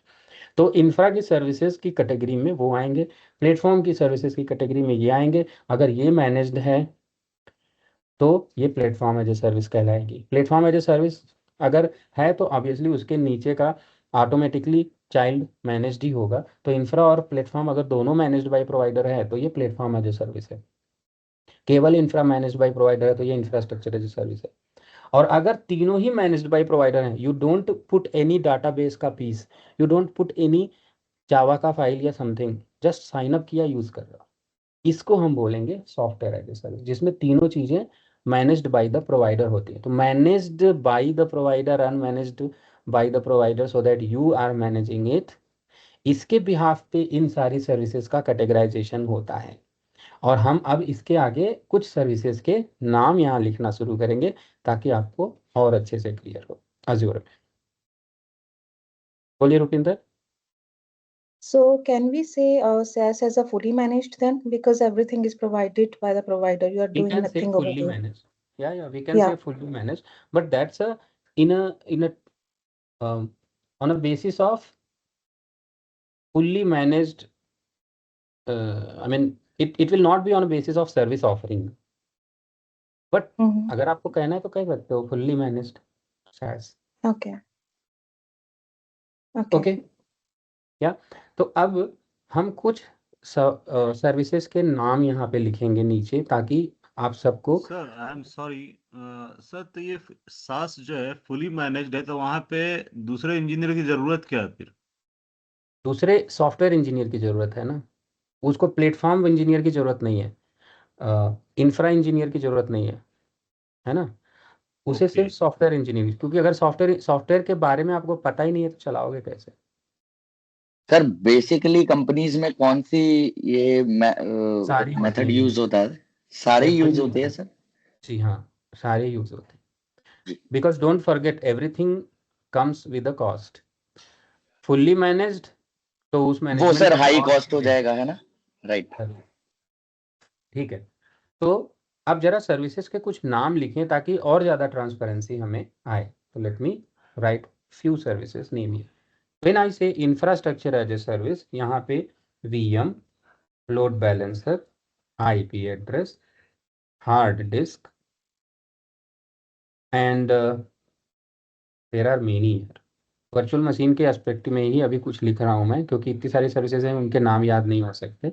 तो virtual machine, load balancer, IP addresses and disk and like firewall, ये सब जो हैं ये एक इंफ्रास्ट्रक्चर की सर्विस कहे जाएंगे।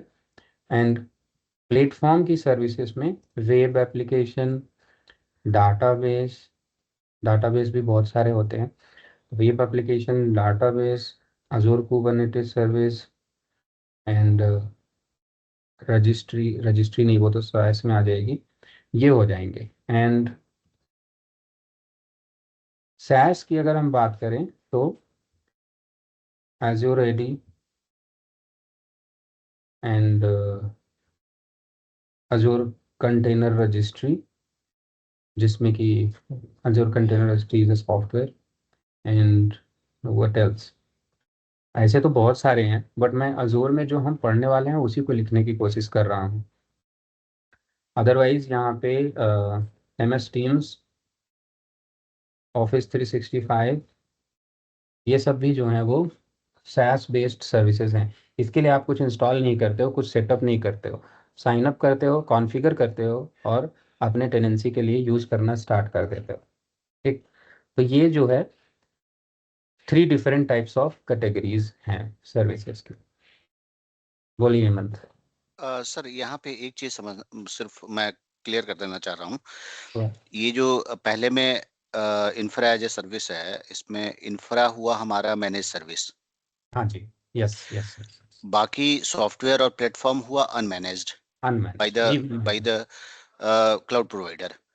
In past, it is infra and platform is a managed, software is a unmanaged. Right. And in SaaS, software as a service, there are all three is managed service, right? Correct. Okay, thank you. Yeah. All right. Mm-hmm. Go ahead, Rupinder. So I want to understand what is the difference between DBAS and database as a PaaS. DBAS is the category of PaaS only. So PaaS is the Ah, parent category only, right? okay. DBAS is Okay. just a piece of PaaS. Okay. Okay. Thank you. Okay, let's move to the next topic. And the next topic we are going to understand is geography. Okay, तो geography का मतलब हुआ कि एक public cloud कहाँ कहाँ पे है। तो अजोर की जो जियोग्राफी है या AWS की जियोग्राफी है, जनरली हम इन जियोग्राफी को दो पार्ट में, क्योंकि जियोग्राफी इज ग्लोबल है ना, मदर अर्थ पूरा बिल्कुल सब जगह पे, सारी दुनिया में हर जगह पे डेटा सेंटर्स बनाया हुआ है, इसीलिए क्योंकि पब्लिक के लिए बनाना था और पब्लिक तो पूरी दुनिया में है। तो पब्लिक क्लाउड वाले प्रोवाइडर्स ने क्या किया है कि हर एक कंट्री में अपने डेटा सेंटर्स बना डाले। लेकिन जब जैसे आप में से अगर कोई प्रयागराज मेले में कभी गया हो, तो वहाँ पे भी वो पूरा जो गंगा वाला एरिया है उसको पूरा से प्रशासन क्या करता है, वो अलग अलग सेक्टर्स में डिवाइड कर देता है। Forget about that, let's say आपके पास हार्ड डिस्क है, हार्ड डिस्क में एक पूरा सर्कल वाला एरिया है, राइट। तो अगर आपको उसे आइडेंटिफाई करना है तो आप डिवाइड कर देते हो सेक्टर्स में, या कोई लोकेशन है तो उसको भी ऐसे कर देते हैं ना। अब पूरा डिस्ट्रिक्ट ही सब कुछ ऐसा है तो नहीं हो सकता, डिस्ट्रिक्ट को फिर फर्दर ड्रिल डाउन करके लोकेलिटी, फिर कोई सोसाइटी है उसमें भी सेक्टर्स ऐसा करके बना दिए जाते हैं। तो वो इसलिए होता है because we want to identify, we want to locate places, that is why सबको हम टैग देते हैं, सबको हम लेबल देते हैं। तो वैसे ही कोई भी क्लाउड प्रोवाइडर जो होता है उसे अपने पूरे जियोग्राफिकल एरिया में जो सारी चीज़ें हैं उनको, जो कि ग्लोबल है, उसको कैटेगराइज करना होता है। तो वो पूरे ग्लोबल एरिया को डिवाइड करता है सबसे पहले रीजन में, और फिर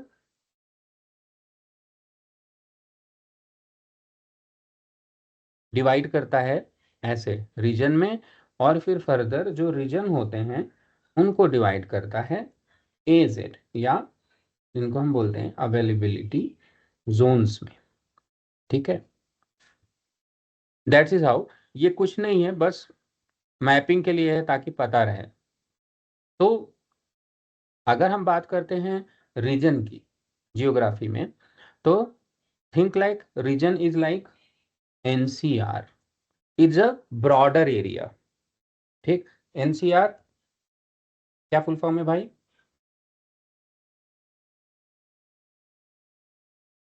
NCR अपना नेशनल वाला national north capital central region. Region. जी सबके ओके, ठीक है। ये वो सोनी टीवी पे कौन सा KBC वाला क्वेश्चन हो गया, ये कैपिटल रीजन। हिंदी में क्या बोलेंगे हिंदी वालों, सरस्वती शिशु मंदिर वाले लोग, है कोई यहाँ पे?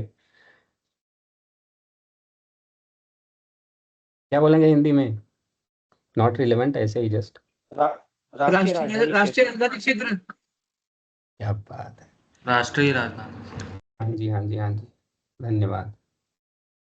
राष्ट्रीय राजधानी क्षेत्र, ओके। अब देखो इसमें दो चीजें, एक है रीजन जो आपको समझ में आता है, और उसका हिंदी भी है क्षेत्र, वो भी आपको समझ में आता है। ओम प्रकाश आप कुछ बोलना चाह रहे हो? अच्छा, इसी का आंसर नो करना सर, चाह नो रहे हो, ओके। तो रीजन एक क्षेत्र को या एक एरिया को हम लोग बोलते हैं जनरली, और एक एरिया का एक बाउंड्री होगा, राइट। तो अगर हम NCR की बात करें तो NCR एक बाउंड्री है, उस NCR के अंदर में फिर वी विल से कि 3 सिटीज हैं मेजरली। ठीक है, मेरी जीके अगर इसमें कमजोर है, अभी रिसेंटली कोई चेंज हुआ है तो फॉरगिव मी, पार्डन मी। इसमें एक तो हम we will say New Delhi, we'll say Noida, we'll say Gurugram. ठीक है, तो थिंक लाइक दिस नाउ कि क्योंकि हमें एक रीजन बनाना था, तो एक ब्रॉडर जियोग्राफिकल एरिया को हमने बोला NCR, we termed as NCR. तो एनसीआर एक रीजन हो गया। Now within NCR we have 3 distinct places, precisely identified places, and we call them as New Delhi, Noida and Gurugram, 3। तो इसका मतलब ये हुआ, अगर मैं इसी को इंटरप्रेट करना चाहता हूं, जो डेटा सेंटर्स वाला जो कंसेप्ट है हमारा क्लाउड का, तो मैं ऐसा समझ सकता हूं कि एनसीआर जो हुआ ये हो गया मेरा इंडिया सेंट्रल रीजन। ऐसा है नहीं, यहाँ मैं बहुत छोटे लेवल पे आपको समझाने की केवल कोशिश कर रहा हूँ। ऐसा मत सोचना कि सेंट्रल इंडिया रीजन में 3 डेटा सेंटर इन्हीं 3 जगह पे हैं, ऐसा नहीं है। आई टेल यू अभी पूरा बहुत अच्छे से, मेरे पास बहुत कंटेंट अच्छा है इसके ऊपर। तो इंडिया सेंट्रल रीजन मान लो, उसको हम बोलेंगे, कुछ नाम तो देना ही है। US east region, US west region, US east 1, US east 2, है ना, और ऐसे ही जापान ईस्ट, जापान वेस्ट, है ना, middle east 1, middle east 2, Asia Pacific 1, ऐसा बहुत सारे बनेंगे, है ना, जहाँ पे वो अजोर ने अपने हिसाब से किया है, AWS ने अपने हिसाब से किया है, GCP ने अपने हिसाब से किया है, सब अपने अपने हिसाब से किए हैं, किसी सबको कोई किसी का फॉलो नहीं कर रहा।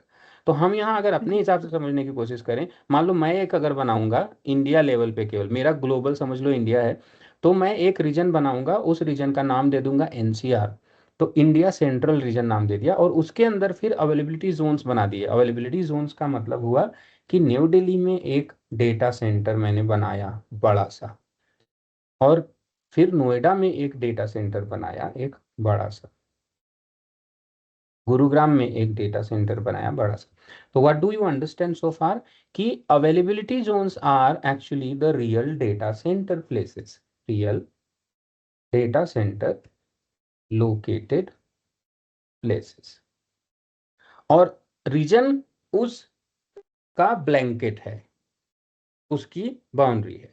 अब यहाँ भी एक बड़ा क्वेश्चन ये आ जाता है कि फिर जो कैलकुलेशन है या फिर जो अरेंजमेंट है वो क्या बोलता है, तो वो बोलता है कि within one region we may have 3 data centres or AZs availability zones.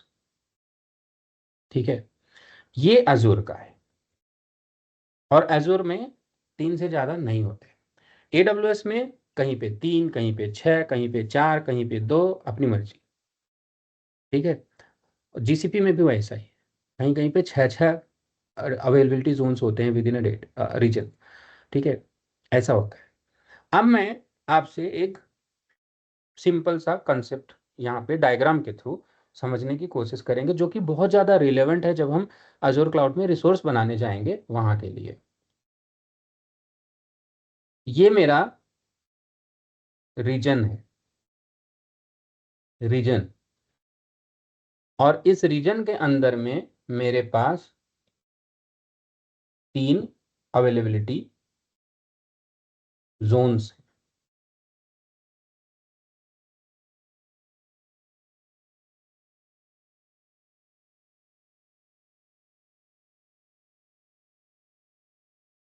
ठीक है, ये रीजन ऐसे ही, तो अभी तक हम लोगों ने कंसेप्ट तो यही समझा है कि ऐसे ही होता है कि एक बड़े एरिया को रीजन बोल देते हैं, डेटा सेंटर जो होते हैं वहाँ पे उनको हम अवेलेबिलिटी जोन्स बोल देते हैं। तो ये एजी है, और अजूर में जनरली जो एजी होते हैं उनका नाम होता है AZ1, AZ2, AZ3 करके, और जो AWS है उसमें होता है ABC करके, लेकिन एजी नहीं बोलते वहाँ पे बोल देते हैं रीजन के नाम के साथ ही ABC ऐड कर देते हैं, US east 1A, US east 1B, US east 1C, ऐसा करके। तो ये अवेलेबिलिटी जोन है। इस अवेलेबिलिटी जोन के अंदर ऑब्वियसली एक डेटा सेंटर है, यहाँ पे भी एक डेटा सेंटर है, यहाँ पे भी एक डेटा सेंटर है। Now there is one this person who is connecting to high, जो हमारा आर्केस्ट्रेशन है उसके साथ, एंड ये एक क्रिएट करना चाहता है रिसोर्स। तो अगर उसने VM क्रिएट करने के लिए, जब VM क्रिएट करने जाएंगे आप सब लोग, जब भी आप कोई रिसोर्स क्रिएट करने जाओगे तो आपसे पूछा जाएगा कि आप कहाँ बनाना चाहते हो। तो आपको सेलेक्ट करना है रीजन, ठीक है। आपने रीजन सेलेक्ट कर दिया। अब अगर वर्चुअल मशीन बनाने के लिए इसने रीजन सेलेक्ट किया ये वाला, तो वर्चुअल मशीन कहाँ बनेगी, क्योंकि यहाँ तो 3 डेटा सेंटर हैं, राइट। तो वर्चुअल मशीन अगर मैंने सिर्फ रीजन सेलेक्ट किया तो कहीं पे भी बन सकती है, इस पे भी, इस पे भी, इस पे भी। लेकिन अगर मैंने रीजन सेलेक्ट किया और प्रिसाइसली अवेलेबिलिटी जोन 1 सेलेक्ट कर लिया तो मेरी वर्चुअल मशीन यहीं पे बनेगी, इसी डेटा सेंटर में बनेगी, ठीक है। अब अगर इतना आपको समझ में आ चुका है तो हम एक बहुत ही इंपॉर्टेंट टर्म के ऊपर बात करने जा रहे हैं, जो कि है प्रोडक्शन एंड डीआर या डिजास्टर रिकवरी पे। ऑर्गेनाइजेशनल के टर्म में इसके ऊपर बात करेंगे हम लोग। क्यों बात करेंगे, क्योंकि एक काफ़ी इम्पॉर्टेंट टॉपिक यहाँ पे हमें अंडरस्टैंड करना है कि do we really need disaster recovery sites to set up here in Azure और नॉट, ठीक है। अगर आपको ये वाला समझ में आ गया कि अगर मैं रीजन पे सेलेक्ट करूंगा तो कहीं पे भी बन जाएगा, और अगर अवेलेबिलिटी जोन सेलेक्ट करूंगा रिसोर्स क्रिएशन के टाइम में तो वो पर्टिकुलर उसी डेटा सेंटर पे ही बनेगा। और उस डेटा सेंटर पे अगर सेलेक्ट किया है तो डेटा सेंटर का मतलब कि उसके अंदर ढेर सारे सर्वर हैं, हजारों, किसी भी सर्वर पे जाके बन जाएगा, ऐसा समझो, ठीक है। डेटा सेंटर अगर प्रिसाइसली सेलेक्ट कर लिया, अवेलेबिलिटी जोन सेलेक्ट कर लिया, तो वर्चुअल मशीन क्रिएट करोगे या कोई भी रिसोर्स क्रिएट करोगे तो वो किसी भी उस अवेलेबिलिटी जोन के किसी भी सर्वर पे जाके बन जाएगा, क्योंकि शेड्यूलर लगा हुआ है। याद कीजिए वो ऑर्केस्ट्रेशन का काम क्या था, शेड्यूल करना, जो खाली है उसी पे बना दो। तो वो कंसेप्ट यहाँ पे भी है, जो खाली है उसी पे बना दो। अगर रीजन सेलेक्ट किया हो तो शेड्यूलर क्या देखेगा, कौन से अवेलेबिलिटी जोन में खाली है, इस पे बना दो। लेकिन अगर आपने अवेलेबिलिटी जोन सेलेक्ट किया तो उसमें भी सेलेक्ट कर देगा उसके चाइल्ड रिसोर्स पे कि कौन सा सर्वर खाली है, उस पे बना दो, ठीक है। ऐसे करके शेड्यूलर का काम होता है ये डिसाइड करना कहाँ बनेगा। और बनाता कौन है, कंट्रोलर बनाता है, जो कल हम लोगों ने देखा था, ठीक है। तो आपका रिसोर्स बन जाएगा।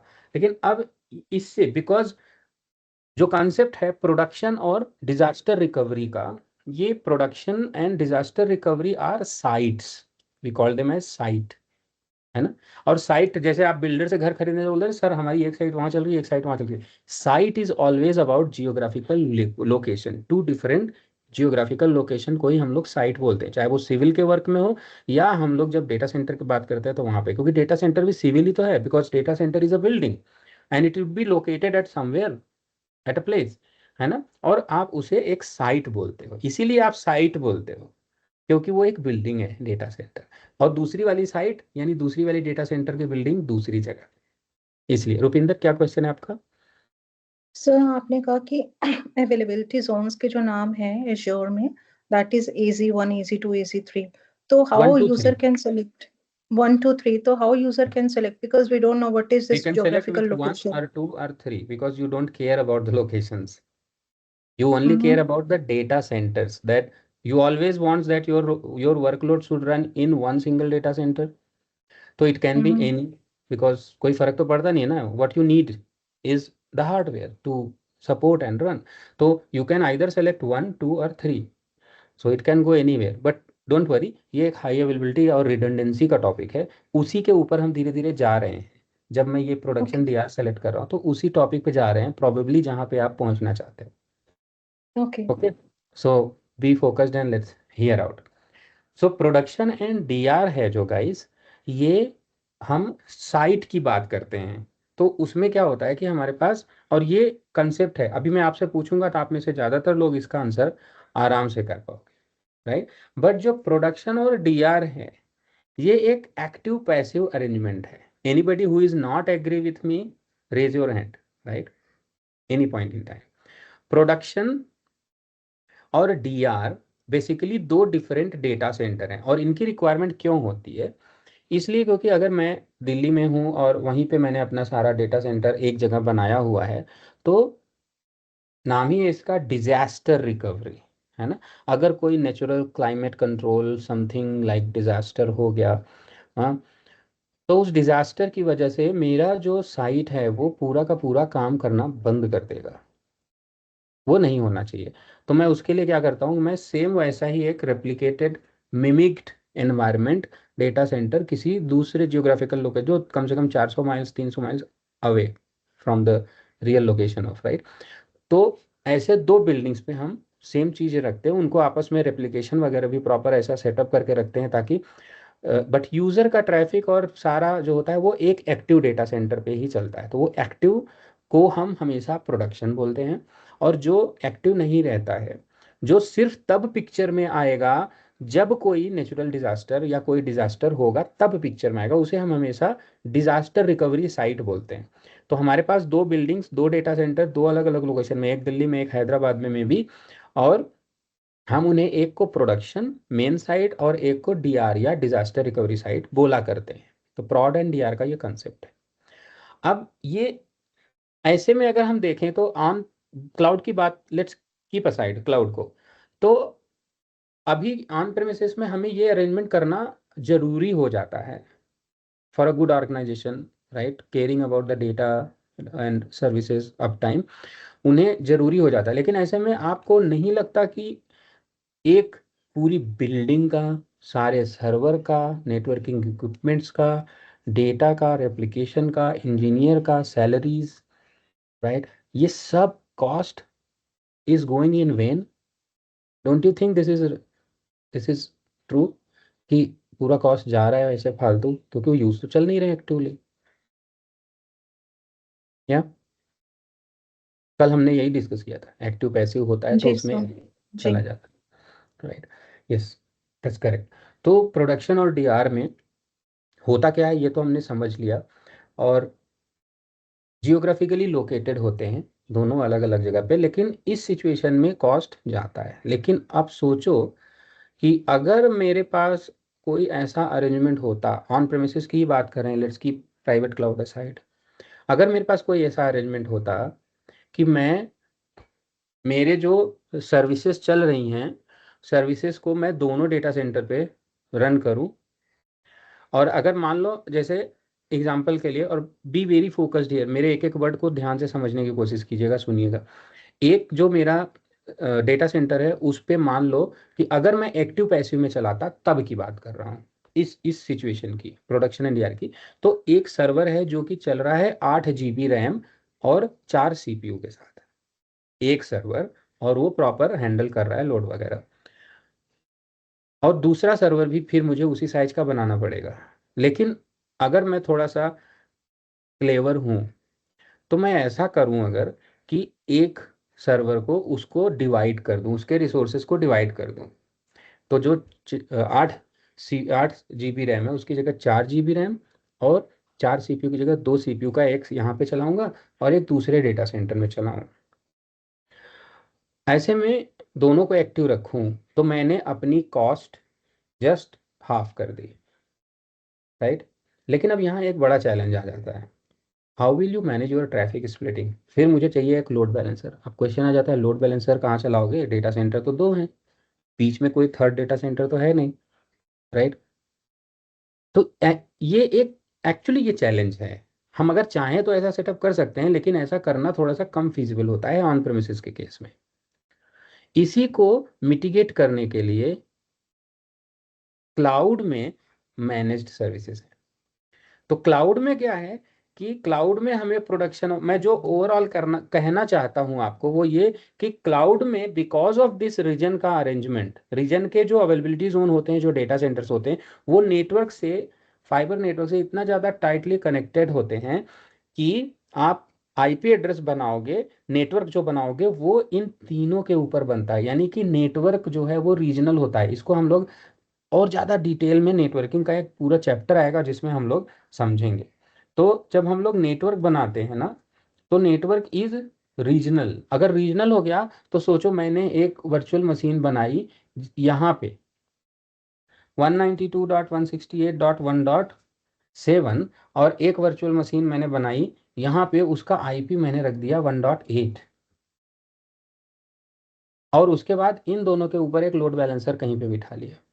अब because load balancer is manage, we don't care, service offering है कि आप लोड बैलेंसर बना सकते हो, हमने बना लिया, और इस पे ट्रैफिक हम लोड बैलेंस कर रहे हैं।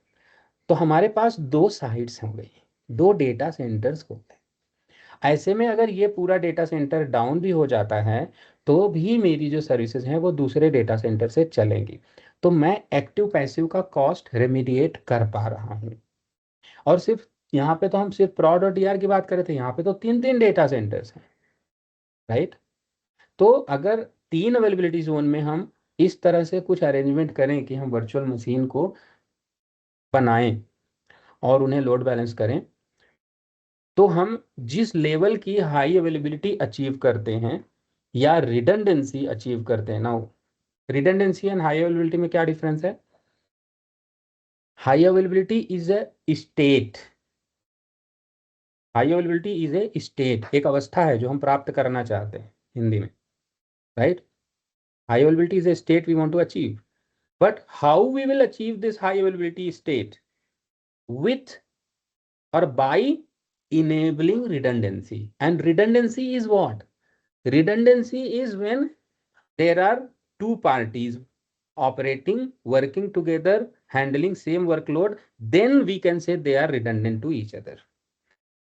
जैसे आपके पास 2 लाइनक्स के इंजीनियर हैं, एक बेचारा बीमार हो गया, दूसरा हैंडल कर सकता है, तो we can say they are redundant to each other. दोनों के स्किल सेट कॉमन है, दोनों का वर्टिकल सेम है, दोनों का सर्विस नाउ का क्यू सेम है, दोनों ही L1 इंजीनियर्स हैं, तो दोनों एक दूसरे के रिडंडेंट हो गए। या रिडंडेंट तभी हो सकते हैं जब दोनों का सब कुछ सेम हो, नहीं तो उसका वर्कलोड वो हैंडल कर ही नहीं पाएगा, ठीक है।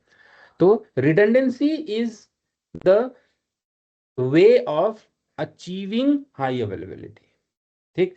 तो यहाँ पे रिडंडेंसी इस्टेब्लिश कर सकते हैं हम अवेलेबिलिटी जोन लेवल पे अजूर क्लाउड में, जो कि कंप्लीटली एलिमिनेट कर देता है requirement of having production and DR. और इस सिचुएशन में हमें 99.99% सर्विसेज का अप टाइम अचीव हो सकता है, ठीक, अगर हम availability zone based redundancy setup करते हैं तो हमें 99.99% का अप टाइम मिल सकता है। लेकिन अगर हमने सिंगल वर्चुअल मशीन में ही बनाया तो सिंगल वर्चुअल मशीन को कौन सी रिडंडेंसी बोलेंगे? सिंगल वर्चुअल मशीन बनाया एक अवेलेबिलिटी जोन में, बताओ क्या इसमें भी कोई आपको लगता है कि अगर मैंने एक वर्चुअल मशीन सिर्फ यहाँ पे बनाई है तो इसमें भी किसी तरह की कोई वो है रिडंडेंसी आपको मिलेगी?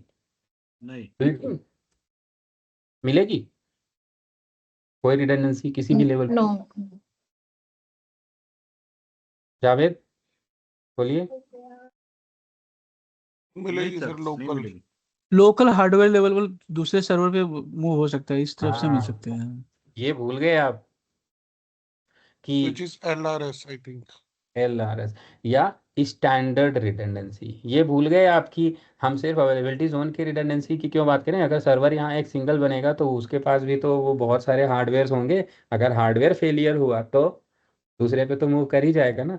तो अगर ये एक स्टैंडर्ड रिडंडेंसी है यार, this is everywhere in your VMware virtual machine. VMware का virtualisation also it is working in a same similar way, there is no change, है ना। कि एक हार्डवेयर डाउन हुआ, क्यों VMware का क्लस्टर बनाते हैं हम लोग?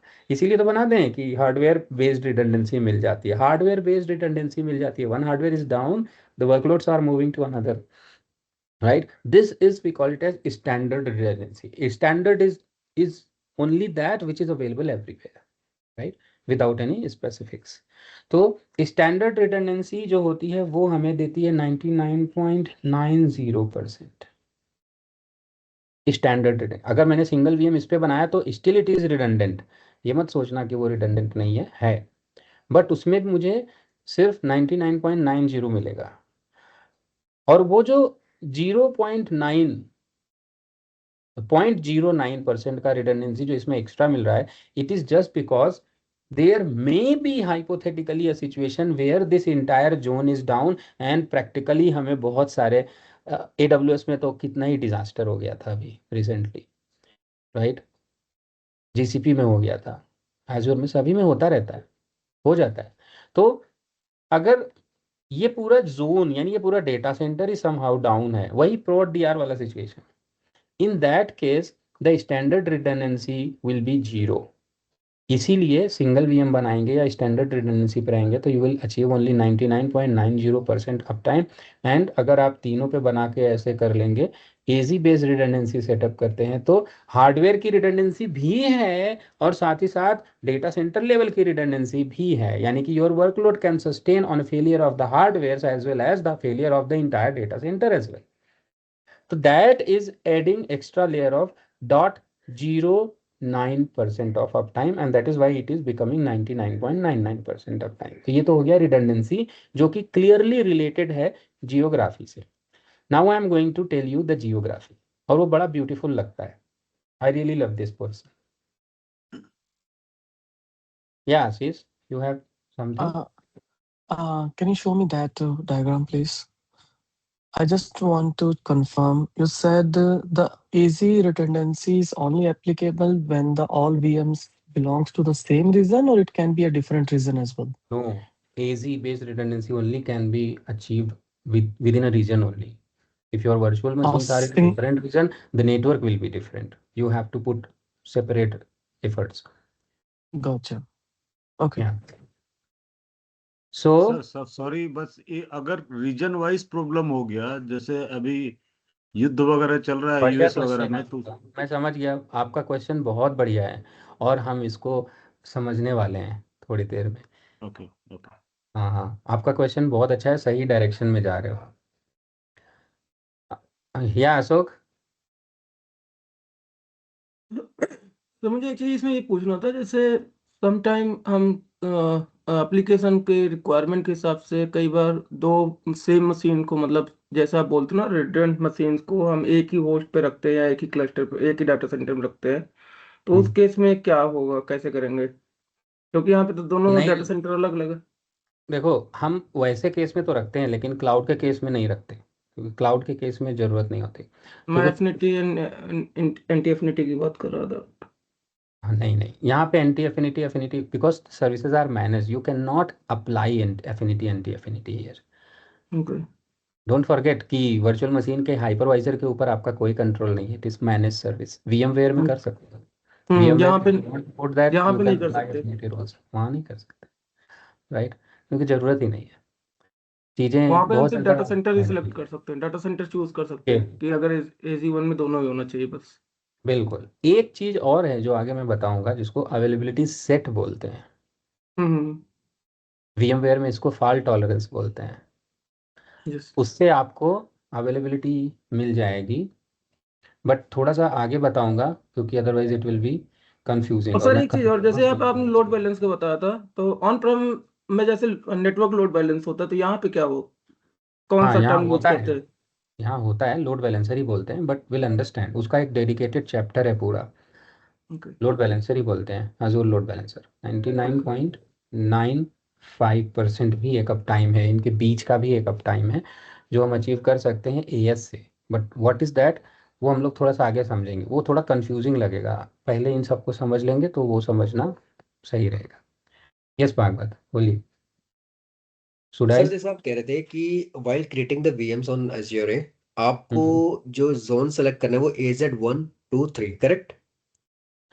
हाँ, but guys, उसमें let's take a pause here, Bhagwat, sorry, but see one thing, what I am telling right now, all are the initial theoretical understanding piece only. I am going to take a deep dive when I'll start creating the virtual machine, and that's going to be the very first topic of Azure. तो जब मैं वहाँ create करूँगा ना, अभी theoretically इसको अपने पास रखो आप, जब वहाँ क्रिएट करूँगा तो आपको दिखाऊंगा कि ये देखो यहाँ पे सेलेक्ट किया था, और देन मैं आपको रिमाइंड भी कराऊंगा कि वहाँ पे जो बताया था वो ये ऑप्शन है ऐसे, तो आपके लॉजिक्स और क्लियर हो जाएंगे। It is not always mandatory to select कि मैं कहाँ बनाना चाहता हूँ। I can select, selection is always based on the redundancy, which kind of redundancy you are selecting. That is why I explained about these redundancies. If you But select standard redundancy, okay just so one but minute, इनका and कुछ then ऐसा है, suppose I am sitting on India या मैं दिल्ली में हूँ, नोएडा में हूँ, और मुझे अपने नियरेस्ट अवेलेबिलिटी जोन पे या जो हमारा जोन है उस पे बनाना है, जैसे हम गूगल क्लाउड पे करते हैं सर। नियरेस्ट ही होगा सर। नहीं तो हम कैसे डिफाइन करेंगे कि AZ1 है, 2 है, 3 है हमारे नियरेस्ट है, because that includes a cost effectiveness latency. क्योंकि अगर मैं अगर नोएडा से अपनी आई अंडरस्टैंड आप कहाँ से आ रहे हो, your thought, but and this is important to understand, I am going to tell it, don't worry. So see, मैंने एनसीआर का एग्जांपल दिया था ना, कॉस्ट का जो आपने बोला it's a major factor cloud में, लेकिन थोड़ा सा not to confuse everybody, but what Ashish is trying to say ना कि मैंने बोला टू क्लैरिफाई एवरीवन, मैंने बोला कि हमारा एक रीजन हो सकता है, उस रीजन के अंदर हम अवेलेबिलिटी जोन्स के ऑप्शंस हमारे पास होते हैं जहाँ पे हम वर्चुअल मशीन क्रिएट कर सकते हैं. जब हम वर्चुअल मशीन क्रिएट करने लगते हैं तो हमें रिडंडेंसी के बेस्ड पे ऑप्शन मिलते हैं कि हम रीजन के ऊपर क्रिएट करना चाहते हैं या प्रिसाइसली किसी अवेलेबिलिटी जोन में क्रिएट करना चाहते हैं. जैसे अगर मैंने स्टैंडर्ड रिडंडेंसी सेलेक्ट की तो किसी भी अवेलेबिलिटी जोन के किसी भी डेटा सेंटर में वीएम क्रिएट हो जाएगा. पॉइंट 1. पॉइंट 2, अगर मैंने availability zone based redundancy select की तो वहीं पे मुझे ऑप्शन मिलेगा कि which availability zone I want to create my virtual machine. And point to be noted, not only the selection of one single availability zone but a selection of multiple availability zone also we will get. So while creating a virtual machine, one single virtual machine, then and there itself we can even select the availability zone. I want to create my virtual machine in availability zone 1, in availability zone 2 and in availability zone 3 also, and my 3 different virtual machine will be created. Now coming to the question of Ashish, what he is asking. So he is asking कि sir availability Jones जो हैं वो अलग अलग data centres पे हैं, तो अगर मैंने वर्चुअल मशीन क्रिएट किया तो अवेलेबिलिटी जोन 1 के वर्चुअल मशीन की कॉस्ट अलग, 2 की कॉस्ट अलग, 3 की कॉस्ट अलग हो सकती है, क्योंकि मे बी एक अवेलेबिलिटी जोन इंडिया में है, एक सिंगापुर में है. यहीं पे गलत है और इसका करेक्शन क्या है. Region is always within one country and the cost associated for one single region, all the components residing in the same region will always be same only. What does it mean? Region is a significantly a larger portion or area of the geography for any of the country, right? So it means the another thing also, if the geography of that country is large, for example India, where the population and the entire geography, if you see for India, for us it is very large, it means that we can accommodate multiple regions also, don't forget, right? तो इस line पे जरूर सोचना है. इसका मतलब India में ही, और I am going to tell you the factors which are affecting the cost ना. तो इंडिया में जरूरी नहीं है एक रीजन होगा, इंडिया में 3 रीजन है भाई साहब, अजूर के 3 रीजन हैं. एंड मैं वही तो दिखाना चाह रहा था कि रीजन और अवेलेबिलिटी जोन कैसे दिखते हैं, इसीलिए तो ये वाला डायग्राम मैंने खोला. तो अब जो to taking a full stop Ashish on your question and answering it clearly, cost हमेशा रीजन के ऊपर होता है.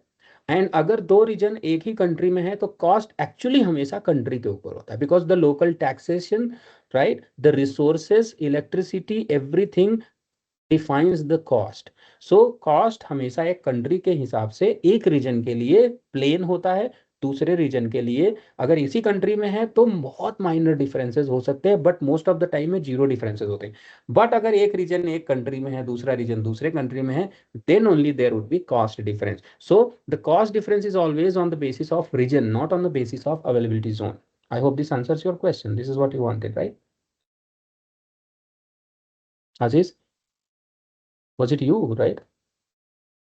No, I think that question is raised by some other person. But yeah, it's clear. It was me. It was by me. That was Bhagat. Sorry, you. हाँ, so sir ठीक है, आपका question, आपका जो आंसर था accepted है. But अगर suppose मैं मुंबई में बैठा हूँ, जैसे एजेड के इंडिया में 3 जोन है, पुणे, चेन्नई एंड मुंबई. अगर मैं मुंबई में बैठा हूँ तो मुझे ये राइट है या मुझे परमिशंस होगी कि जब मैं एक स्टैंडर्ड वीएम बना रहा हूँ, सिंपल एक वीएम है, मुझे 6 मंथ पीओसी के लिए चाहिए वो. Got your question. Just give me few minutes. मैं ये दिखा दूं ना तो इससे आपका ऑटोमेटिकली क्लियर हो जाएगा. Let me show this. Okay. तो देखो हम लोग कहाँ पे हैं, ये जो URL है ये है बड़ा अच्छा. दिस इज अ माइक्रोसॉफ्ट का virtual data centre tour and I'll send this to you all. Microsoft ने इसमें बहुत ही ब्यूटीफुली बताया है कि उनका डेटा सेंटर कैसा है, उनका जियोग्राफी कहाँ कहाँ पे सिचुएटेड है, कहाँ कहाँ पे चीज़ें कैसी हैं। इसी से हमें अच्छे से पता चल जाता है चीज़ों को। तो ये वर्चुअल डेटा सेंटर का टूर है। कुछ जो भी डेटा सेंटर होते हैं बहुत बड़े डेटा सेंटर क्लाउड्स के, वो कुछ ऐसे ही होते हैं। They would have may be natural energy sources, wind and solar also. हम हर जगह नहीं होता है, कहीं कहीं पे coal energy and others also.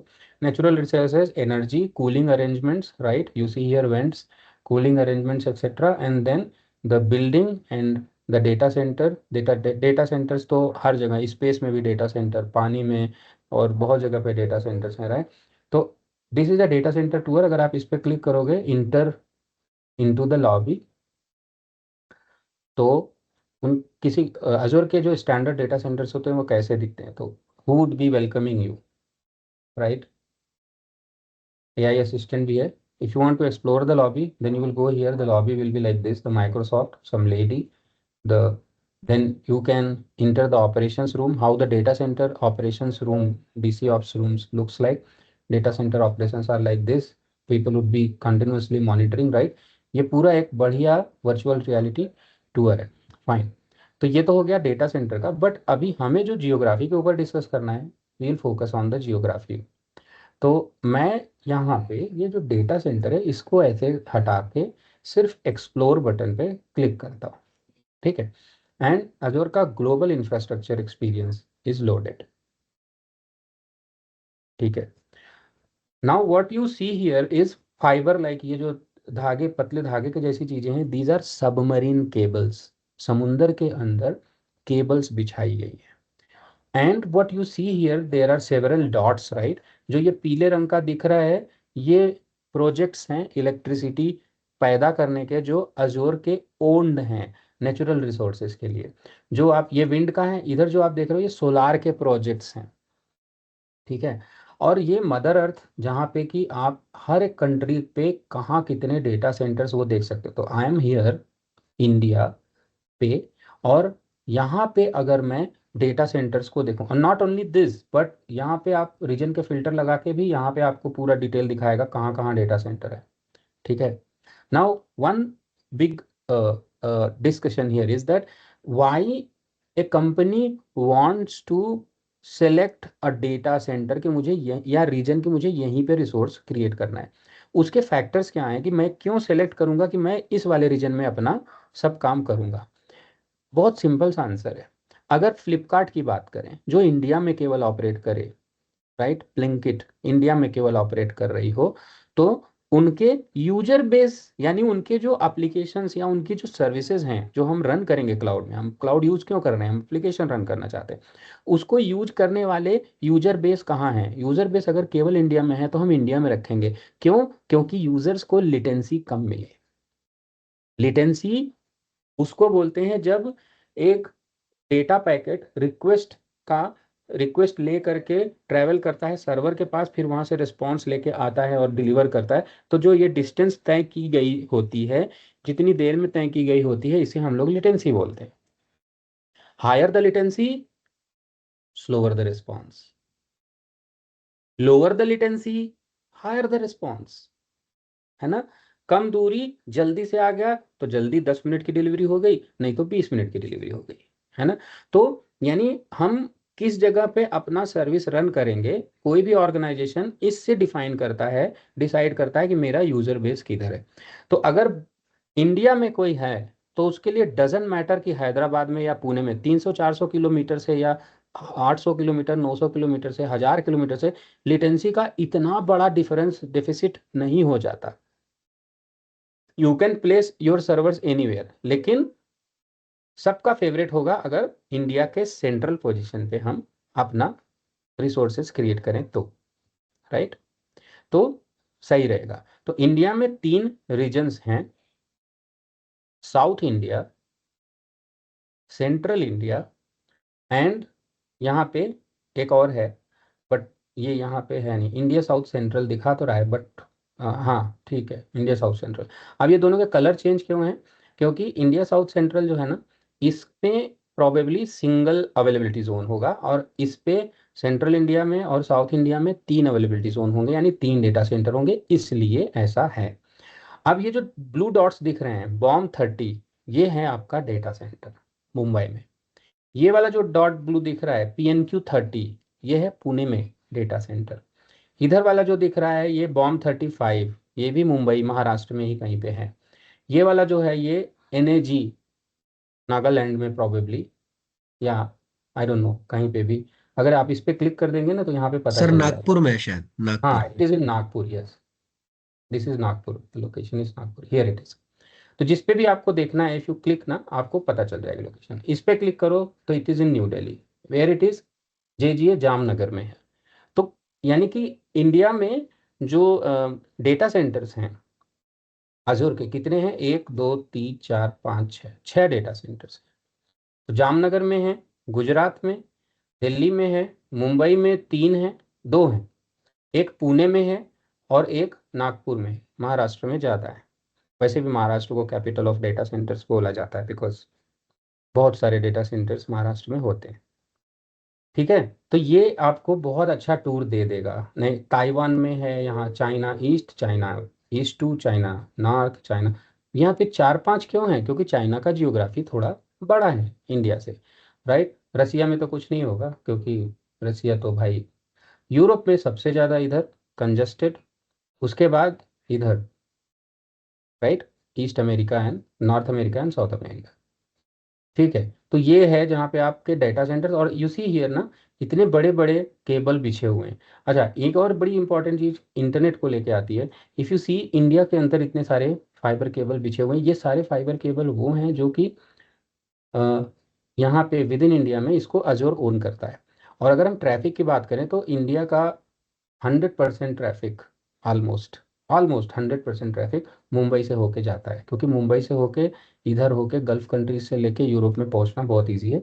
फिर इधर से यहाँ पे चाइना वाइना में पहुंचने के लिए थोड़ा सा यहाँ साउथ से होके इधर से ट्रैफिक जाता है, बाकी ये तो श्रीलंका है। तो हमारे पास 2 डोर हैं strategically, these are very important. Okay, तो ये मैंने लिंक ऑलरेडी शेयर कर दिया आप लोगों को, इसको आप देख के अपने डेटा सेंटर्स के बारे में समझ सकते हो कि कैसे होते हैं। तो ये तो हो गया, हमने पढ़ा जियोग्राफी। आई होप कि अब आप लोगों को कंसेप्ट क्लियर हो गए। भागवत, आई थिंक आपका भी क्वेश्चन सॉर्ट आउट हो गया होगा, तो शुड बी गुड ना। सर इंडिया में 3 रीजन्स आपने बोला ना, 3 रीजन्स। ओके, अब बात करते हैं, I think time is over, so I am going to close this session, but I hope कि सेशन अच्छा जा रहा है। और लेट्स सी कि नेक्स्ट वाले क्लास 3 में हम लोग क्या पढ़ने वाले हैं। ये मैं इसलिए बता देता हूँ ताकि आप लोग थोड़ी सी प्रिपरेशन भी पहले से करके आओ, आपके पास ज़्यादा क्वेश्चन होंगे, अच्छे क्वेश्चंस होंगे, राइट। तो डे 3 में हम लोग पढ़ने वाले हैं अवेलेबिलिटी सेट, रिडंडेंसी के बारे में। इसको मत भूल जाना, वीडियो देख लेना। और जो मैंने आज पढ़ाया है अवेलेबिलिटी जोन और अवेलेबिलिटी सेट और स्टैंडर्ड रिडंडेंसी, जियोग्राफी अच्छे से पढ़ लेना ताकि अवेलेबिलिटी सेट आपको समझ में आए, right. I am going to give a homework also, कि आप लोग थोड़ा सा पढ़ लेना कि वीएम वेयर में फॉल्ट टॉलरेंस क्या होता है,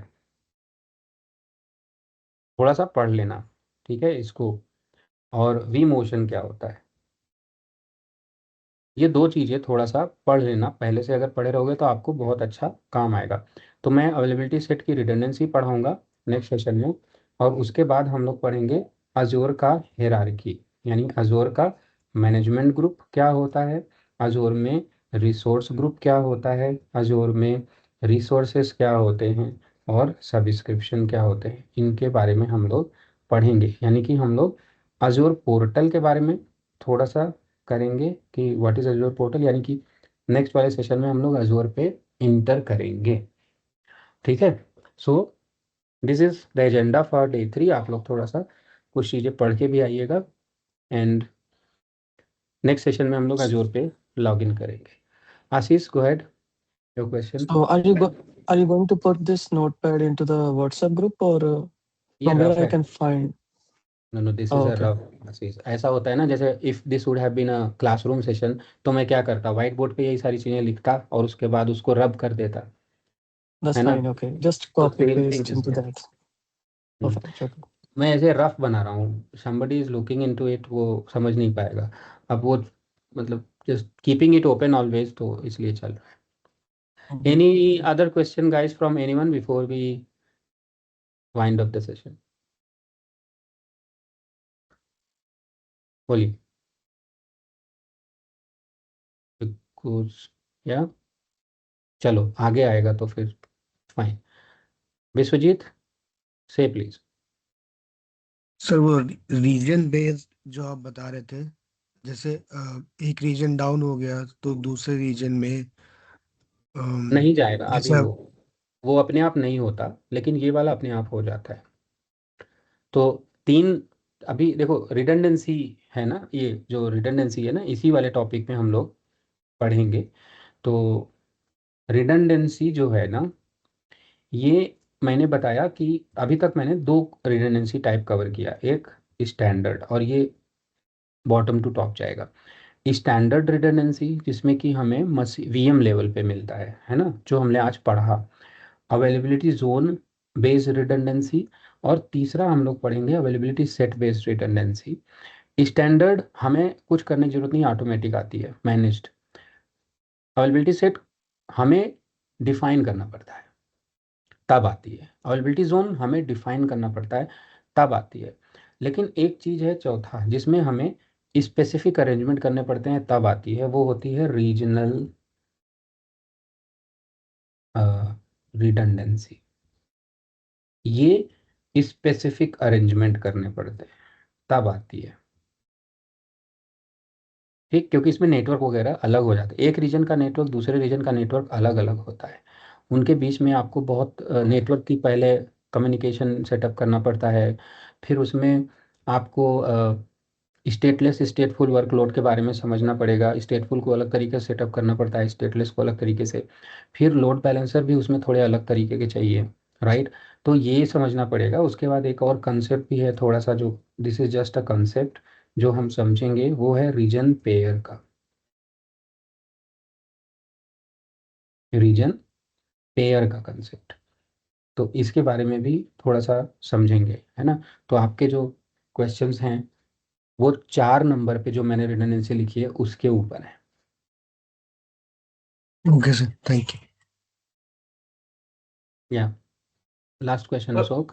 sir I have one question.